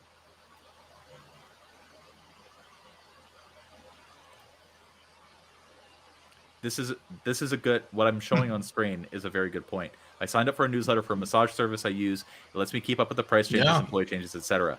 That is a good reason to have a newsletter for a service business. I think how I've worked with a couple of service companies like home service, and I think what you see more frequently is that they just start sending emails to folks that bought from them previously. That's a pretty damn good business practice. Oh, yeah. I probably guess that more people who give their email would probably like Rod said, just do it for the discount. So you can probably just better advertise it as, hey, leave your email here and I'm going to send you a 35% off discount, right? Probably that's probably going to convert more than being like, hey, sign up for a newsletter, I'm going to give you a discount. Do you need the newsletter to give the discount? Not really. You want to get the purchase, and then we have the purchase start emailing them, about things like, employee changes, price changes, deals, or even just to sort of aggravate the problem, right? If you're talking about carpet cleaning, you can talk about how many dirty bacteria are in your carpet if you don't clean for 2 months or whatever, right? You can then use your email to get the purchase again and to get the repeat business. Yeah. So one thing I'll say is that if that is the understanding we have, then that opening line should change, because if someone's signing up just for a coupon, you don't want to say thanks for signing up for the newsletter. You want to say it's like, hey, thanks for redeeming your 35% off whatever discount, or thanks for doing some other thing. Because if I were just trying to get a discount, I wouldn't be particularly happy to hear, oh, thanks for signing up for a newsletter, because I'm not interested in the newsletter. I'm interested in the discount. So I think what you could better do then, once you've got that, so when you say hey, thanks for signing up for this discount, you can add urgency, you can add scarcity, you can add these or you can use these direct response principles to make people even more likely to go and claim that discount with a purchase, right? You can say, hey, I'm giving you a 35% off, but I'm only doing this for this month because this month has been rather quiet and I've got more room, but know that the month is ending in 2 weeks. And after that, I'm no longer doing this, right? You're giving a reason for that person to be like, oh shit, it's almost the end of the month. Let's go. Yeah. I agree with that. Newsletters serve multivariate purposes: engagement, to stay top of mind, to provide value, to get people to buy, and also to put people over the edge of the CTA that they want. I co-own and am an owner investor in, oh shitballs, I think 3 or 4 different service businesses right now. And so one of the things that we learned over the years is that the best CTA to have on a page, like a squeeze page for some of these service businesses, is not sign up for a newsletter. It's, throw in your phone number, a good time for you, and your email address, and we'll call you to make an appointment and, make sure that you get this. Another one that works really well is very simple, not sign up for the newsletter, but rather sign up to get a coupon. Always make sure for these service businesses that you include an email as well as a phone number. The phone number is important because it's much easier to close somebody on a service, that sort of product, than via email because people tend to ignore their emails. Now, that's all neither here nor there. One thing that I would highly recommend that anybody who's going to be writing for a service business, here's the thing to keep in mind. You want your emails to be, again, I'm sorry guys, I'm going to demonetize this video right now.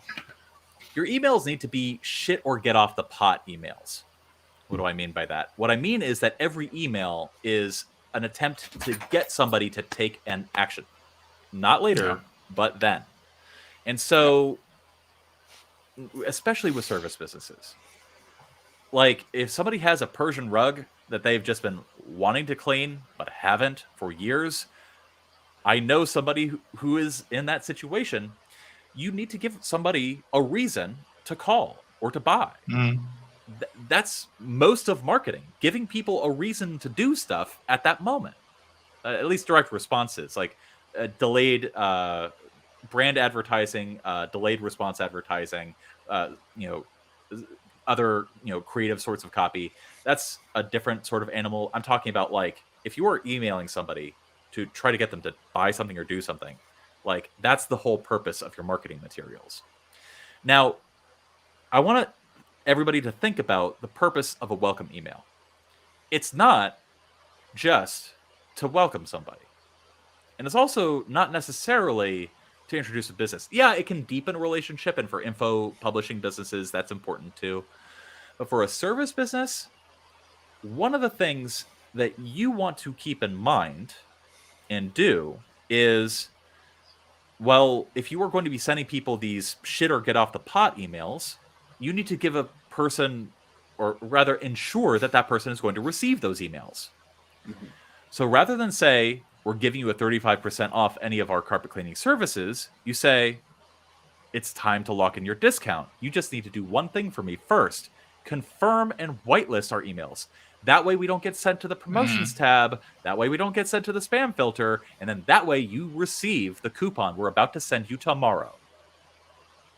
So think about things like that. Think about the purpose, the psychology of what you're trying to accomplish with these kinds of emails. Like for a spec piece, this is fine.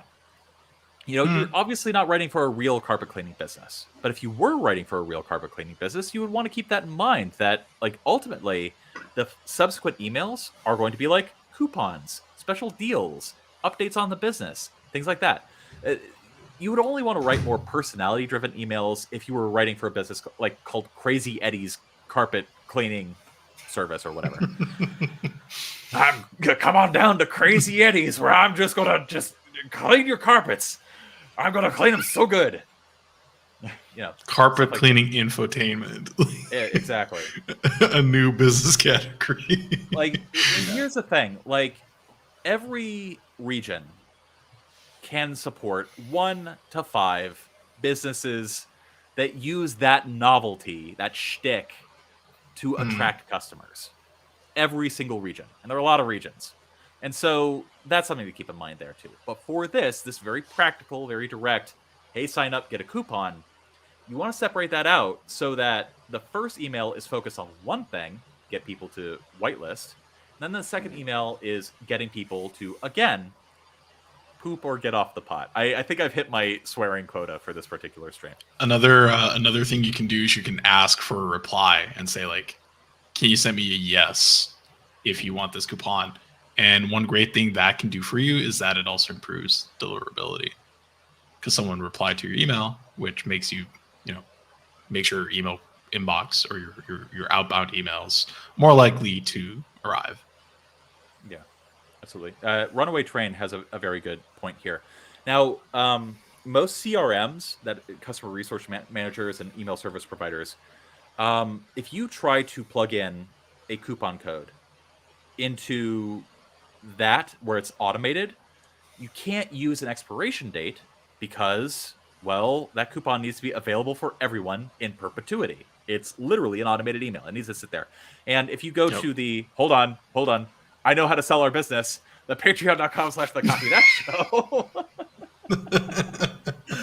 You will know that I did a whole masterclass on email sequences where I talk about how there's a Faustian bargain with automated email sequences, where with automation, you do have this sort of automatic money machine that comes in, but also automatic email sequences are always going to be less optimal than bespoke or one-off email blasts that have some sort of promotion attached to it. And that's, I think, very apropos here, because if you try to put an automated coupon in there, you can't legally or technically say that there is a limited time offer there or a limited time to use this, because it needs to exist forever and operate and work forever for everybody. There are some plugins and stuff like that that would allow you to like get around that, but better off is to just have these coupons go out in one-off email blasts and then just always be blasting people. And that way you have the welcome email focused on getting people to whitelist your stuff. That is, ensure that they are going to receive the email blast that you are frequently sending anyway at some level of, how should I say, frequency. And then that way, every week for Van Zant's carpet cleaning business, bingo bango, there's a real deadline. This coupon is only good until Friday. Make sure to call, or your carpet's going to stay dirty. Forever. Sean, how long was that longest autoresponder you wrote again? 18 months or? It was 3 years. Me and Lindsay built and managed a 3-year-long autoresponder sequence. Wow. How many people actually got to the end of it? I think some people are still going through it. Oh my god! The business ended a few years ago, and I think people are still moving their way through this thing that we built. Holy shit! No, that was a thing. Anywho, so that's what I have to say about welcome emails. Let's actually get to a sales email and talk about that. Because welcome emails, like, it can be very direct, and like they serve more of a marketing, like, whitelist our stuff. Here's information about our business. It's very functional. I don't know why this is the functional sign, but it is. Functionality also involves weak wrists, I guess. Anywho, so let's get into this and let's zoom in so people can see it. Are you okay on time, John? Yeah, this should be the last one. Okay. And then we'll call it for the day. Let's close this. Before we move out of this, how should I say? Let me ask you, Sean, other Sean. What other questions do you have about welcome emails? Because I feel like we talked a lot about like the concept and like functionality and like purpose of these a lot. So it was a very high level discussion, but do you have any particular questions that you want to ask?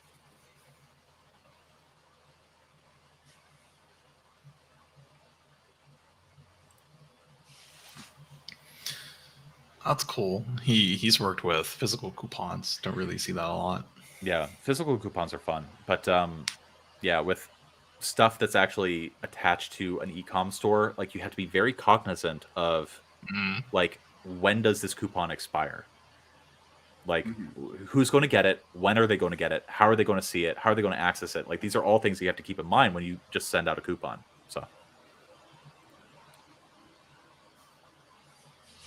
So we've had a few requests for like SEO and SEO. Yeah, SEO. And I wonder if has anybody on the stream actually done a masterclass about like SEO or keyword research? Maybe.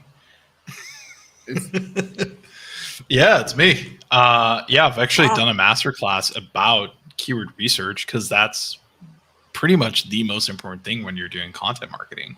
Because if you're not writing about things people care about, how are you ever going to get organic visitors? You're probably not. So if you want to know how to do that, well, you can check out my masterclass and you will learn everything that I know. So check And that where out. can people access this masterclass, Luke? Down in the better. Hey, we got There we another go. reason to use the nice. Oh God, I love how being a terrible marketer. Like I feel like that's part of our charm, and like I'm sure a lot of people would disagree, and I don't care about them. But like I love being able to make jokes about the marketing that we do because yeah, we make cool and awesome stuff. We don't need to be so serious about it all the time. Yeah. I'm making like acrobatic justifications right now.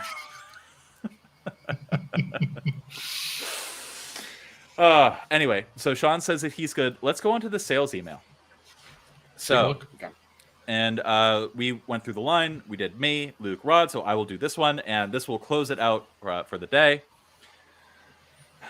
Sales emails to drive traffic to an online sales page. Makes sense? Okay. Purpose of a sales email: audience awareness level, problem and solution aware, market sophistication level. They've seen it all and heard it all.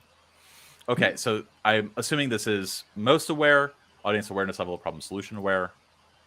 Okay, so he's using. We really need to do like a good, like free masterclass on like the stages of awareness and sophistication. I think it's time. Yeah, I agree. Actually, like for real, for one of our videos, this is an unopened copy of Breakthrough Advertising. For real. What?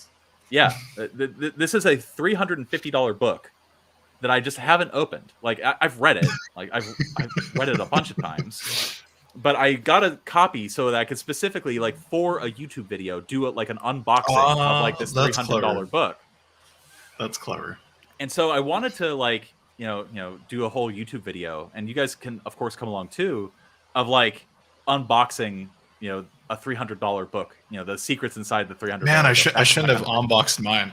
I got mine like a couple months ago, like the physical copy. Mm-hmm. Damn it. Yeah. So I'm thinking about doing something like that. But anyway, Eugene Schwartz, he came up with these concepts called, audience awareness level, market sophistication level. And they're useful-ish tools for copywriters.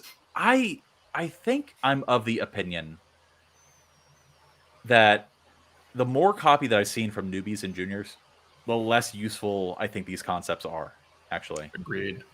Like, to me, they're sort of easy to understand, even when you're a beginner, but they're harder to use effectively unless you've like already been a copywriter for a while. If that makes sense. Like, it's easy to understand, like the model. It's like, oh, you've got like these different stages and you've got market sophistication. Cool. But like actually using it in practice and applying it, I think you need to have some more experience.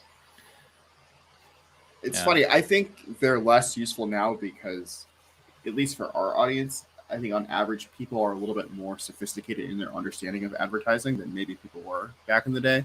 Like, we are constantly bombarded with offers, and so the idea of you've seen something, you haven't seen something, you like. I think it's just so much more saturated that I think people are very aware of your standard like salesy copywriting.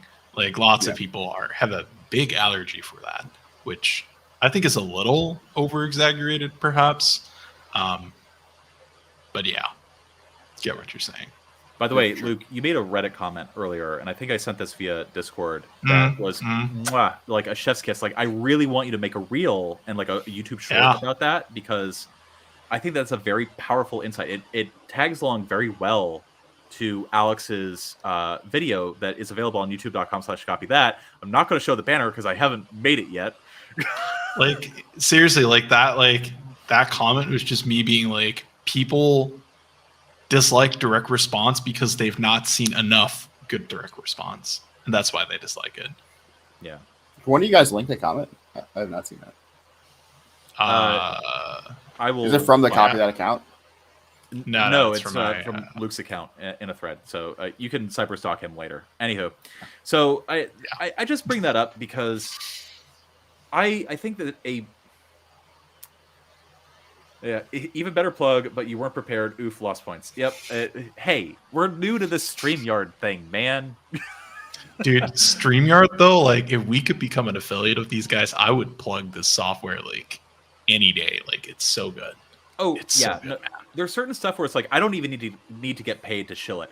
Aquafresh, Extreme Clean Toothpaste, M1 Finance, StreamYard, not Mercury. Oh, who else have we used? Oh, TubeBuddy. TubeBuddy has been Oh, Too yeah. amazing. buddy. TubeBuddy has been great. I'm an Ahrefs shill, dude. Like Well, I would recommend that software to anyone. Yeah, Well, I would anyone not. interested in content. Yeah, I'm just being hyperbolic here, dude. Like, I know. So for those of you at home who are wondering what the heck we're talking about, Ahrefs is a SEO research tool, but it is so good, and there's so many features, and there's so Yeah. many analytics, and it's so detailed that at a certain point, unless you are handling a site that gets, I would say, over 50 to 100,000 views per month, it's like having too much car. It's like it's like unless it's your job, you don't need it. Like unless you're a content marketer or affiliate marketer or you have a blog, you do not need this tool. If you want to make one, you do need this tool. Because without it, it's just crazy. I've gotten like, I'm gonna say something crazier. I've gotten so much ROI from this tool that like, and it's expensive. And even when I don't use it, I still pay for it because I think the developers deserve all my money for that license. Yeah, this is what Ahrefs looks like. For me, another thing that I'll shill without being paid to shill it is, of course, copy that. Or YouTube. No, The fuck. Patreon. Patreon.com/copy that show. I was trying to do a joke, but I failed because we reached the 2-hour point of the stream where my brain starts to melt. Keywords anywhere. So I want to show you guys what my Google search looks like. Somebody give me something to search for. Copy that show. I just melted. No, like Hold on. best drums 2023. Okay. So when I search for stuff, this is what I look like. I get trend data, I get SEO difficulty. Now, here's the thing. Keywords everywhere is very useful for people that are dabbling in content marketing, that are doing like media buying with Google Ads and AdWords, because you need to know a little bit about SEO and like have some sense or semblance of an idea about like what is trending, what people are searching for. Also, like you get related keywords and people also search for, and long tail keywords that you can target. Like keywords everywhere, very useful Chrome plugin. And so it's good if you want like what I would say, because like I've done content marketing, is I would say keywords everywhere is good if you want to be able to talk with other content marketers about keywords and stuff. Ahrefs. But like RFs or Ahrefs or whatever, like if it's your job, use it. Like use it. Just pay the money. Ahrefs is very expensive. Keywords everywhere is very cheap. And I want you guys to think about like if you're doing SEO or content marketing or doing anything involve like search intent in terms of your copy or marketing, keywords everywhere is like a Subaru and Ahrefs is like the Lambo. I'm going to do my minivan versus Lambo video. Like the minivan is keywords everywhere. It's going to get everybody where they need to go. The Lambo is a supercharged, it's a lot of car, and you want to whip it out in very specific circumstances. So let's see. Yeah, we got a good point. Keywords everywhere. Yeah, like if you're doing like if you're working for a company or if you're working for a client or if you're running your own blog or affiliate business, you need Ahrefs. Rush. Sorry for interrupting you. I needed to like celebrate. No worries. I wish Alex was on stream because he's a huge Rush fan. Oh my god! Oh, okay. He loved prog rock. Anyway, so that was a fun little diversion, along with many other diversions. So the copy that chill stream, right? The copy that chill stream. Yeah, just like this is the like useful tools for copyright. That would be a good YouTube video, actually. I think. It would be, yeah. Yeah, it would probably scale better than like a lot of our other videos that actually have better information in them. True. You sound so resentful when saying that, Sean. No, Oh I'm my a marketer, and so I'm naturally cynical. So, anywho, All right, guys. subject Sales line's the email. test. Sales email.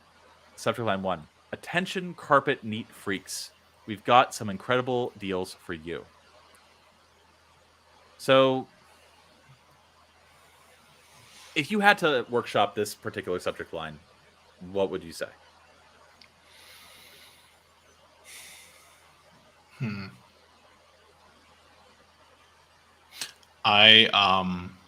My first intuition is that sort of like a carpet neat freak might be interpreted in a negative way. I'm not sure. I mean, if that's you, then that's you, but I don't have like the market data to sort of back that up. If people are like, I'm a carpet neat freak, right? Like, is that a tribe? Is that an identity that people actually resonate with? That's the first thing I'm thinking of. The second thing I'm thinking of is that the second part, okay, it's trying to get curiosity, I guess. Try to like build some intrigue. Could get a click. Yeah. Sorry. After you, Rod. I would be worried that the second part gives away the bag a little too early. Like if you are the kind of person who you do identify as a carpet neat freak, but you're not necessarily looking to have your carpet clean. That second, someone saying, "Here, I'm going to tell you about a deal," you're going to read that and be like, and not click. Like maybe like this could be workshopped into like, name, are you a carpet neat freak? ? I don't know. See, that's where I disagree. That's where here's the thing. And this is one of my bad habits is that I tend to go on these very long tangents. And I do these long tangents because I'm trying to communicate the concepts and the actual insights behind the things that I'm saying. And, I want people to understand the why more than the what. Like, actually workshopping the subject line, like, who cares? Nobody's going to learn from that. People are going to learn from understanding the broader scope of what we're talking about. Now, here's a broader scope. When you receive an email, do you guys know who is sending the email before you read the subject line? Good question. I tend to read subject lines first, and then I check who's it from. I don't know if that's standard, though. I couldn't say like if that's what most people do. I read who it's from first. So let's actually, I'm not going to show my email inbox because I have like 70,000 unopened emails, but let's, go to Google Images and search, Gmail inbox and see what it looks like. So bingo bango. Oh, God bless America. All right, let's actually, open image, a new tab. There we go. So what is the first thing that you see? If you're reading left to right, what's the first thing that you see? Sender. The sender. A star. Important label, and then the sender. Whether it's important, whether you've started, the sender, which is the from line, and then the subject line. And then you see a little bit of preview text. So, okay. Now, here's the thing. With an email service provider, you have control over the name of the send. We call that a friendly from. Or if we're trying to create a friendly from, we're trying to create a from line that is, Lolly and Pops. Rather than Lolly and Pops, it might be Van Zant's Carpet Cleaning, or Carpet Professionals, or Van Zant Carpets, things like that. Something that's short enough, as you can see, it gets cut off if it's too long, so it needs to be short enough to be fully visible. That's important. Keep that in mind.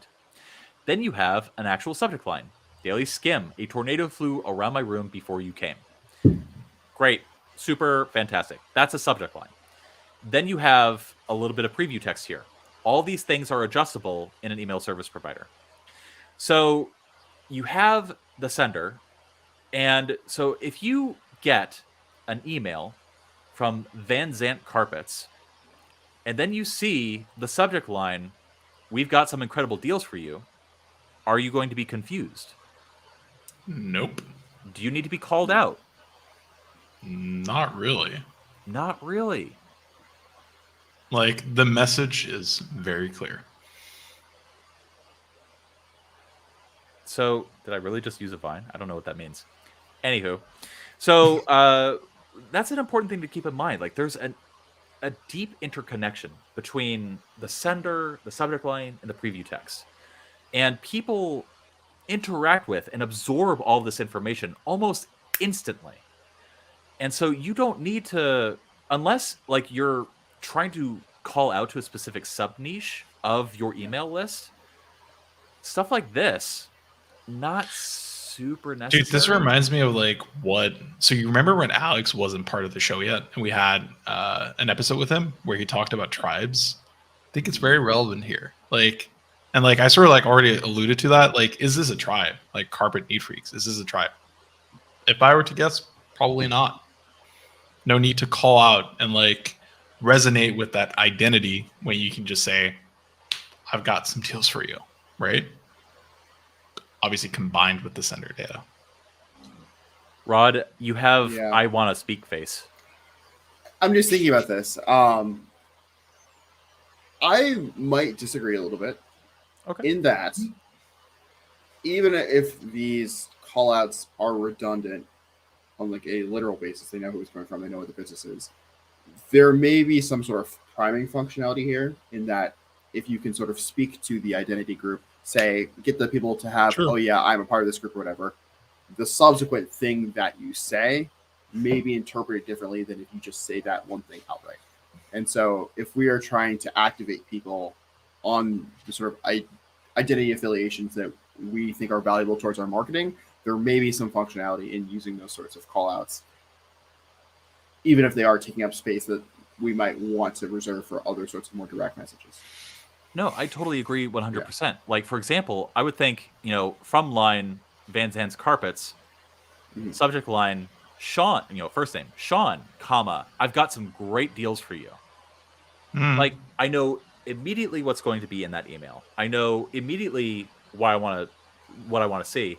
And with these service businesses and e-com businesses and stuff like that, if you're on a carpet cleaning, email list, chances are you probably are already interested in carpet cleaning services. Yeah. And anyone that would click an email like that, like that's like raising your hand and saying, I'm a lead. Right? Exactly. And so you don't need a whole lot of copy to actually get that person to call.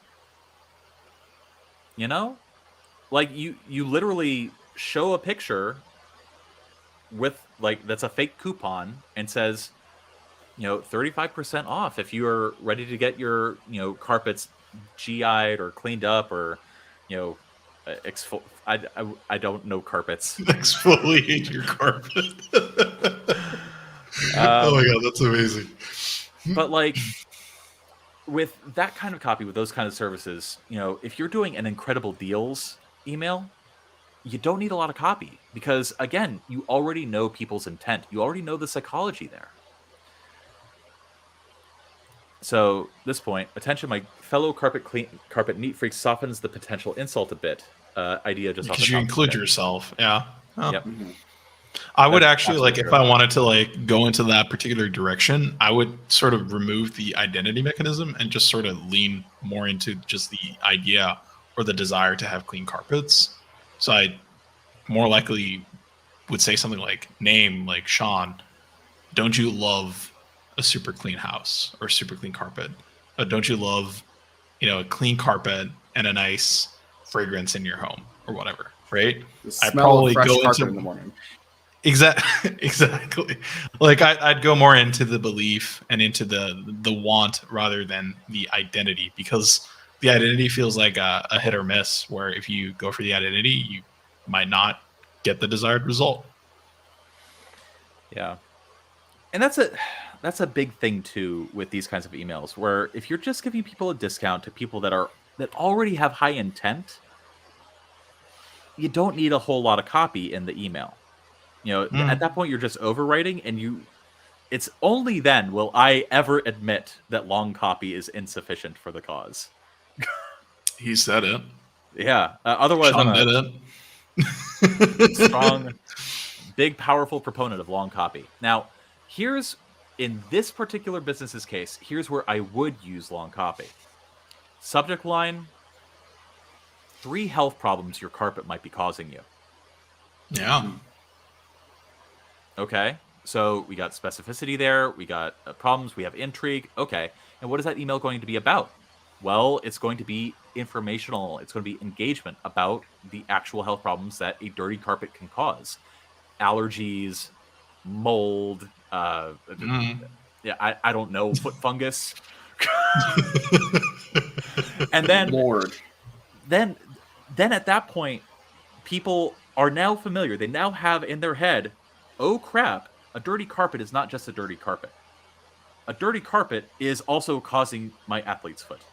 And then all of a sudden, I love watching the stream ticker. Some people just came in to right the moment when I was talking about athlete's foot. And so ultimately, at that point, you've indirectly baked demand for your services into the prospect's mind. That is when you use long copy for a service business email list. Does that make sense, everybody? Yeah, I'd use long form if I were to, overcome like objections, or if I wanted to make my problem bigger, or if I wanted to make the benefits bigger. Then in this case, you're right. Someone's already ready to buy. Get them to buy. Use the mechanisms that get them to buy now, rather than trying to expand on the problem or trying to make the benefits bigger, right? Like use urgency, use scarcity, use deadlines, have an expiration on your coupon, like push them over the edge. If they're close to the edge, just push them over, right? Like don't need to do a whole lot of other fancy stuff. Yeah. Like, let me put it this way. This can go, that's a separate email. Boom. The referring email offer, that's a separate email. Trying to do both at the same time, that would lose focus. You don't need it. That's its own email, and it doesn't need to be long. That's like 20 words of copy tops right there. And all you're doing, again, the purpose of that email is to make people S-word or get off the pot. That's it. Now, the purpose of this email is entirely different. Now, I want to give you guys so I was at a conference in DC with Alex and Rod. Didn't go to the conference. He just kind of like roamed around DC for the day. One of the things that an email specialist was talking about, and I don't agree with this, was that the optimal subject line length is about 17 to 30 characters, like somewhere in there. And one of the problems with averages is that people will start aiming for the average without realizing that like all good copy falls either short of the average or overshoots the average. Like there's always going to be sigma males, sigma, standard deviations away from the mean. And so there's going to be subject lines that are 100 characters long, subject lines that are 3 characters long, stuff like that. But you want to shoot for around 15 to 35 characters, because then it's very short, it's to the point, it forces you to get to the point. Something like this, that's not even going to show up in most people's email inboxes. Like, it's going to get cut off. Like, I can tell you, like, Outlook's not going to show that whole thing, Gmail's not going to show that whole thing. I hope all 18 people that have made it this far who were asking for email information before have learned an important lesson that they should keep in mind. That ultimately, like, 35 to 50 characters should be like your cutoff for subject lines, because nobody's going to read that copy. They can't. So just don't do it. So, appreciate it. Thank you for staying for the stream. Let's see. I recall there was one carpet ad where they showed a large pic of a dust mite that garnered a huge response. Yeah. The ad mentioned how people inhale those mites, and the mites ride like a horse on a house does. Yes. Oh. Yes. Oh my god! I think I know the ad that you're talking about. That's really, such a good really ad. good copy. Yeah. That's when you write medium to long copy in an email for a service business like this. And here's the thing. That would be one of those a picture is worth 1,000 words thing. That's when you also want to include a picture in your copy as well. So, yeah, definitely. Yeah, nice, like picturesque language use as well. Like it's very imaginative, or it, like provokes the imagination. Yeah. And so Like you have it to. makes the problem big. Yes, absolutely. So, again, this whole time, we haven't even gotten to the actual copy itself because, like, when we're talking about subject lines and from lines and things like that, there are a lot of strategic considerations to keep in mind before we even get to the copy. Hmm. And so I'm hoping Like that it's almost like the subject line dictates a lot of the content that you should or should not put in the body copy, right? It's the same with like a headline or a lead. You know, like your start determines like a lot, like with what you do after the start. Being very vague here. I'm sorry. Yeah. no, it's oh sorry, Rod, after you, please. No, I wasn't gonna say anything. Your subject line writes a check. Your body copy cashes it. No. That's it. That's what you got to keep in mind. And so if your body copy can't pay what's on that check, you're not going to get the click. You're not going to get the sale. End of story. If this subject line, if nobody accepts that check, you're not going to get the sale. If they can't even read if your check is so long that they can't even read it, they're not going to take the check. So these are all things that you need to keep in mind. So, anywho, let's actually get into the copy itself. What do you guys think of this? Are you tired of always having to go through the trouble of finding a place that has great carpet cleaners in stock or finding ones that work? Or do you have a carpet cleaning machine and either tired of cleaning your own carpet cleaning machine and it is broke? Too long. Just Too long. Not sure if Confusing. these are problems people have. Yeah, it's a bit confusing. Doesn't get too much to the point either. It's like you can just use very simple language to outline, right? It's like, hey, dirty carpet ? Problems of dirty carpet ? That sounds like a dirty pickup line, Luke. Jesus Christ. It's just like try to like think in like very simple words of like what you're trying to convey, right? Like you're going into so many different directions. It's like, what are you trying to say, right? Like, what's the problem? Like, what are you trying to convey? What are you trying to expand upon? Where are you trying to have me go as I read this? Like someone says in the chat, it's a little hard to parse. Yeah. Yeah. I think you could break that down into like 3 very simple ideas. Like, tired of trying to find tired of trying to find a working carpet cleaner. Tired of lugging around your clunky ass carpet cleaner at home. Are you tired of cleaning carpets? Period. I get it, and then just move on from there.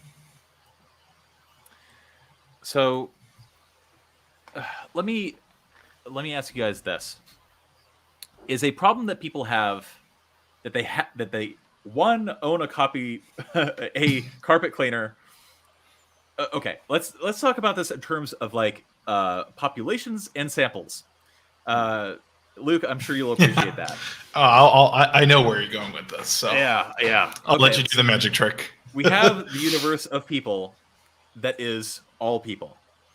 Then we have the universe of people that have carpets. Then we have the universe of people that have carpets and have signed up to this email list. Then we have the universe of people, the population of people that have signed up to this email list and own a carpet cleaner at their home. Then you have the subsection of those people that, we've whittled it down to just the people that do own a carpet cleaning device and it is broken. How many people like all on those your list people are who going to own have it? that problem? Like probably the people who own a carpet cleaning machine are probably your competitors. I think your point is taken, Sean, but I think that group of people might be bigger than it might sound. because so I've been this person before because I've been in all really? 3 of these groups. Yeah, so carpet cleaners are great for doing like small spot cleaning, like, oh, your dog poops on the carpet. Sure, whatever. But like the kind of jobs where you want to hire someone to do it is like when you want like your entire fucking house cleaned, like all of your carpets, all of that like deeply ingrained stuff that would take you hours and hours and hours of like trying to do on your own, and you'll still have like dark spots, whatever. And so I think it's like even though you have your own carpet cleaner, it's not at all the same as the carpet cleaner that the carpet cleaners clean your carpets. That's fair. That's fair. And so maybe there's like some language differentiation. But then like the difficult thing here now is like try to find a list with people who own carpet cleaners who are unhappy with having them. Like theoretically you could get that group of people, but it's going to be like super hard to get them. Yeah, I think my point you is just that, exfoliate these days. That's funny. Yeah, that was a good joke. People who own their own ones are more keenly aware of the need to hire someone to do it sometimes. It's the only thing. So yeah. But here's the thing, though. That is a strong opening. Yeah. If you own a carpet cleaning machine at your home, you know a simple fact. ...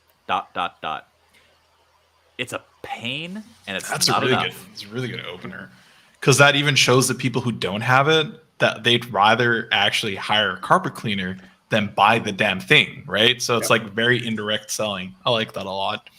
Bingo bango. It's like I should get paid to do this or something like that. Maybe I should start like a podcast. Anyway, that's neither here nor there. You should become a writer, dude. Like Never.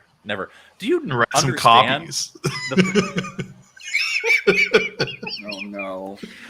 Oh, we're going off the rails again.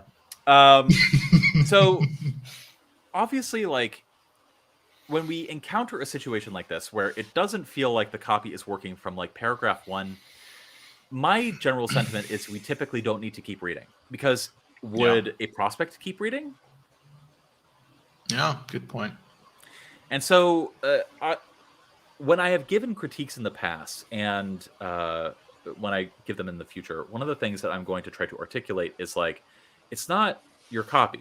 Your copy, every single line, every single word is an opportunity to lose whom you're talking to. And that's also true of YouTube streamers as well. We've lost a lot of people along the way. And so hopefully between like the strategy aspect of this, the copy aspect of this, the thinking from a 3,000 foot view, basically what we were doing over the course of talking about this email is more what I would call value edits. Whereas the copy before, like this one, we also did some value edits, like, what are you thinking about when you approach these kinds of topics? Like, how are you thinking about it?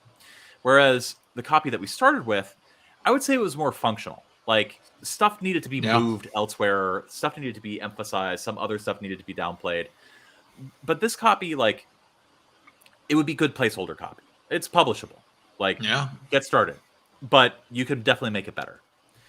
Here and here and here, I would say those are more value edits, where it's like, the problem is not with the copy. The problem is with the concept going into the copy.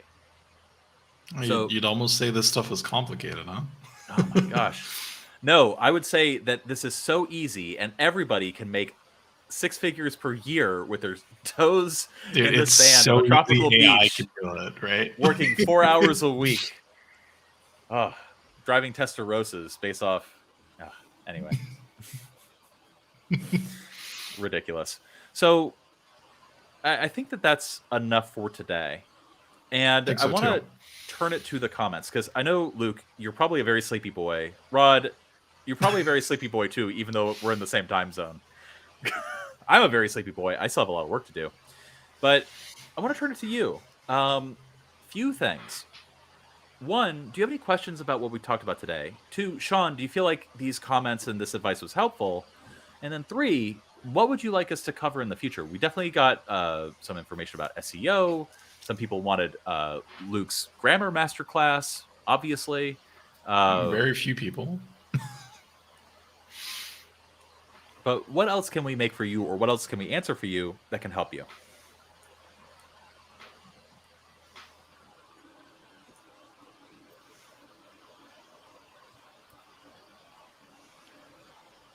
Well, I think that's it. Live email breakdowns.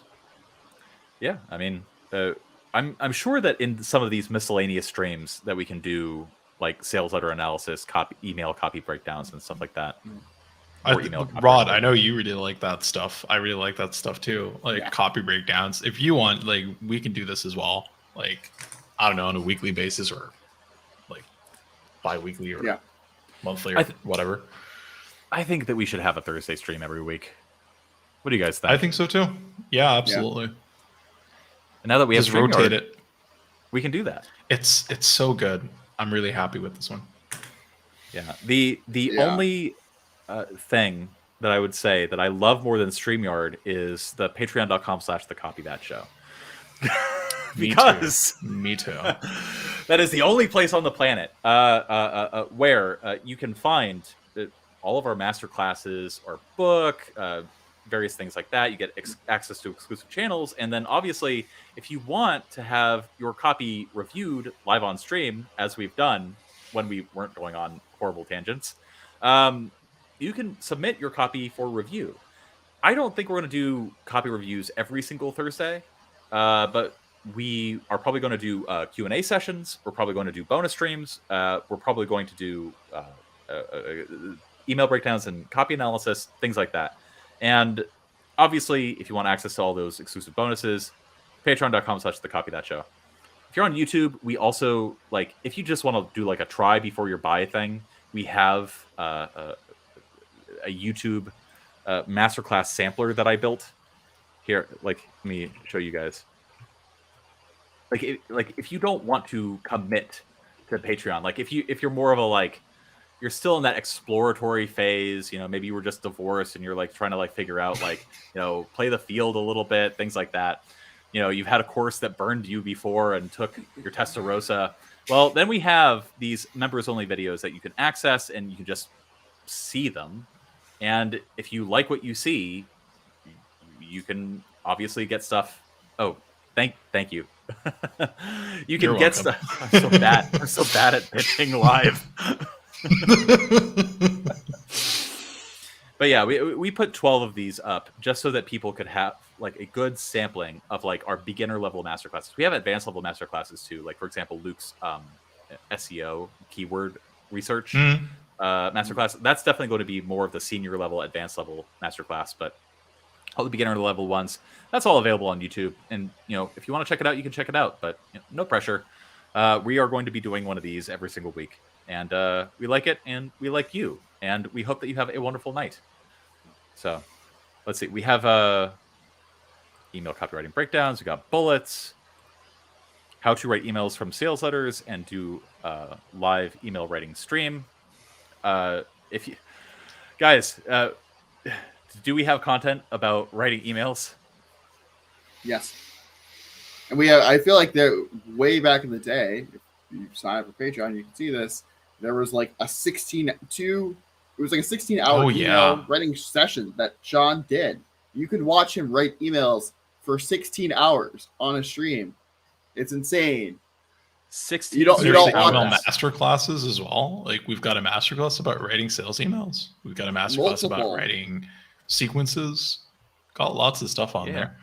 Hold up. That's give them a show, different relevant profit from other people's businesses. Inbox domination, writing emails that sell. We look at this. We literally have a masterclass about email copywriting. And if that's not enough for you, on patreon.com/thecopythatshow. Wait, hold on. I need to go back to the banner. If you want to watch somebody actually do this stuff, there's 2 8-hour streams. Actually, 2 8-hour streams and a 4-hour stream of me just writing emails. Editing, talking about, punching up, and writing email copy. That's there. It's just sitting there. Nobody's watching it because who wants to watch that? But if you're asking for it, we have it. Anywho, I think another fun thing to do maybe with these is to ask for specific critiques, like with a specific format. So if people are interested in emails, like we can collect emails that people have written, or if people are interested in advertorials, we can ask for advertorials they've written. Get that might be a little bit harder to do, like logistics wise, but just an idea. yeah. How to write an application as a copywriter. Well, funny you should say that, because on the patreon.com/the copy that show, we literally have Alex's guide to pitching clients, and Yeah. also his 2-hour-long CV masterclass. Mm-hmm. So there's that. Squeeze pages. We've got stuff on the Patreon for We that. definitely have Yeah. the stuff on that. Maybe we should do a free video about that. It's been a while for Squeeze Right. pages. Yeah. We should Yeah. revisit, like, have something that's specific about squeeze pages. Do you write the Yeah, headline? also because like the quality of like our production and our show has gotten so much better lately, so it'd be a good idea to do things again. For real, like, it's all about the neon. It's all about the good lights. So highly recommend. So we got a question. Do you write the headline or the body copy first? Everybody is different. Me personally, Yep. I'll do a placeholder headline, and then I'll write the body copy, and then the headline will be revised and changed at least 300 times by the time I'm done with the piece of copy. What do you guys do? And body copy first. I'll have an idea for the headline, but like usually it won't fit the body copy by the time I'm done editing the body copy. So I'm a headline first type of guy. We got a very nice compliment. Thanks for doing these. Last week was one of my web pages. It really took my copywriting to the next level, plus a happy client. Laura, you kick ass. God, I shouldn't say stuff like that because I'm going to get demonetized. No, I think you ass kick is okay. butt. You whip butt. And we're really glad that we were able to do something that helped you. So that's really cool. Let's see. The 16-hour email video is only in 360p. Yeah. You know, what you're seeing has been a steady series of improvements over the course of 3 years. I mean, we were doing this on like a shoestring budget, right? So we were doing this on my budget. So for me, a shoestring budget. I mean, that stream though was before there even was a budget, because it was when you. I think so. Yeah. Yeah, it was just random. Yeah. So like I had the lowest of the low tech, and I had no intention of ever being a YouTuber. So. Oh, how the mighty fall. So the text is very hard to see. There are edited versions. Hold on. Can't we use one of those AI optimizers?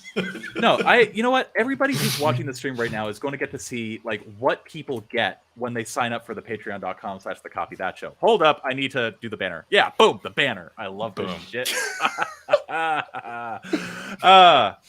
And so, okay, this is what we see when we log into Patreon. And this is what you see as you scroll through. And if you go to patreon.com/the copy that show, you get to see this, except you will see like previews rather than like the actual stuff. Now, I want to search for email. So we got cold email pitching, 55-minute masterclass on that. We got affiliate marketing, advertorials, questions. If we scroll, I wanna go way back. Oh hey, so this is one of the 8-hour streams that I did. Noah, our lovely sensual editor Noah, who's actually not going to see this, so I don't need to compliment him. I'm still going to anyway because he's wonderful. This is a real video that it was the 8-hour stream, and then one of the 2 8-hour streams. It was condensed into 82 minutes.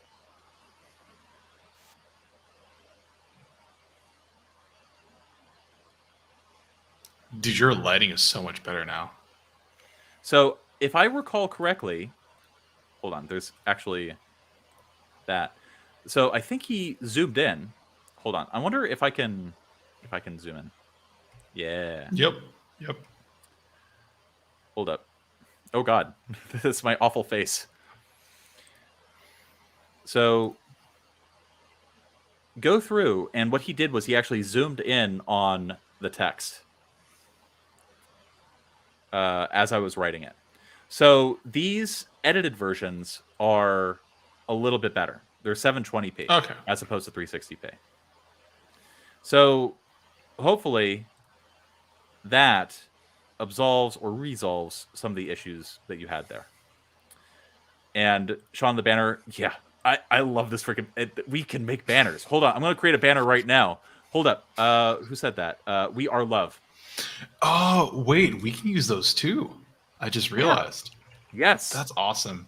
Like, You wait, does this are work? Awesome. It does. And amazing. Hold up. I'm adding that banner. Show. We are love. You are awesome and amazing. Wow. Boom. Oh my god. And then we've got brand. We can show like, wow, this is actually really cool. Yeah. Oh, look at that. We can That's even, Sean, we can even play background music. We need some elevator music for this. Like, go to brand and like, there's like, I don't know if I want to play. It's like, okay, yeah. Yeah. Everybody. Yeah.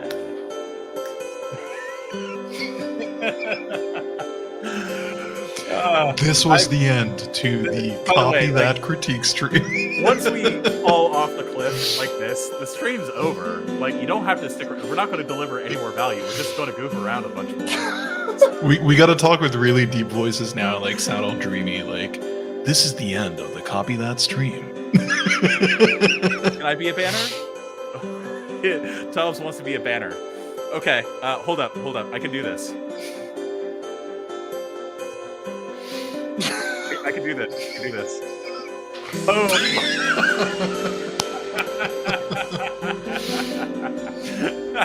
I love this thing so much. I love it. Well, people, this is what you get. Yeah. Do you want to be a One banner? other copywriting show that does stuff like this. No, because they are all professionals. Kyle Milligan wouldn't make you a banner. Kyle Milligan wouldn't come around like this. That's the Kyle USP. Sorry. After you. That's the USP of the show. Copy that. Come for the copy information. Stick around for the swearing and problematic takes, but also really stick around for the end of the stream chaos. Hold on, we need to switch this to dance pop. This is, yeah. There we go. Oh, this dude, this software is gonna be the end of us. Best copywriting show ever. That's debatable. You know, Copy That is definitely the only copywriting show that features the three of us. Dude, this music adds such vibe to the show. I love how it's an actual different. song too. There's a clear progression. Oh yeah. This is like Sean poses a challenging question and like Luke and Rod are thinking about the answer type of music. Oh my god, yes! Yeah, like I'll like pose a question. So everybody, what do you think of these bullets? And then I'll be like,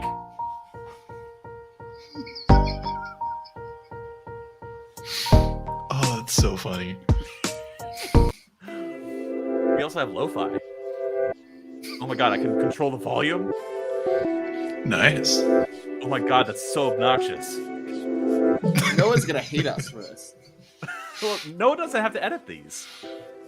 No. He's never gonna edit any of this stuff. Any of the No, live no. stuff? This everything that people are seeing right now is going to live on YouTube forever.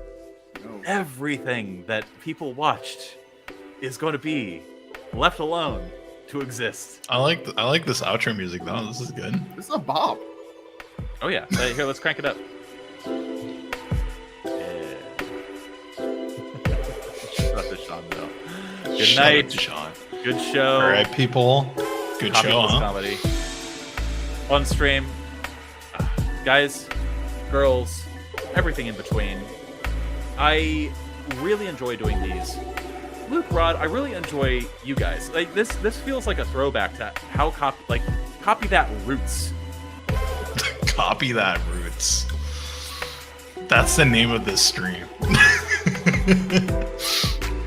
This is how we started. We just started streaming randomly, just the three of us, and it grew into a really wonderful business that I really enjoy doing. So Yeah. All right. Thanks everyone for watching. Thanks for It's watching been all amazing, 15 yeah. people that made it this far in the stream or somehow in the future. We appreciate you. We love you. We literally couldn't do this without you. So thank you for joining. Good luck. Hope you learned something. Reach out and ask questions. Take care. I'm going to end the broadcast now. Okay. Bye, guys. Okay.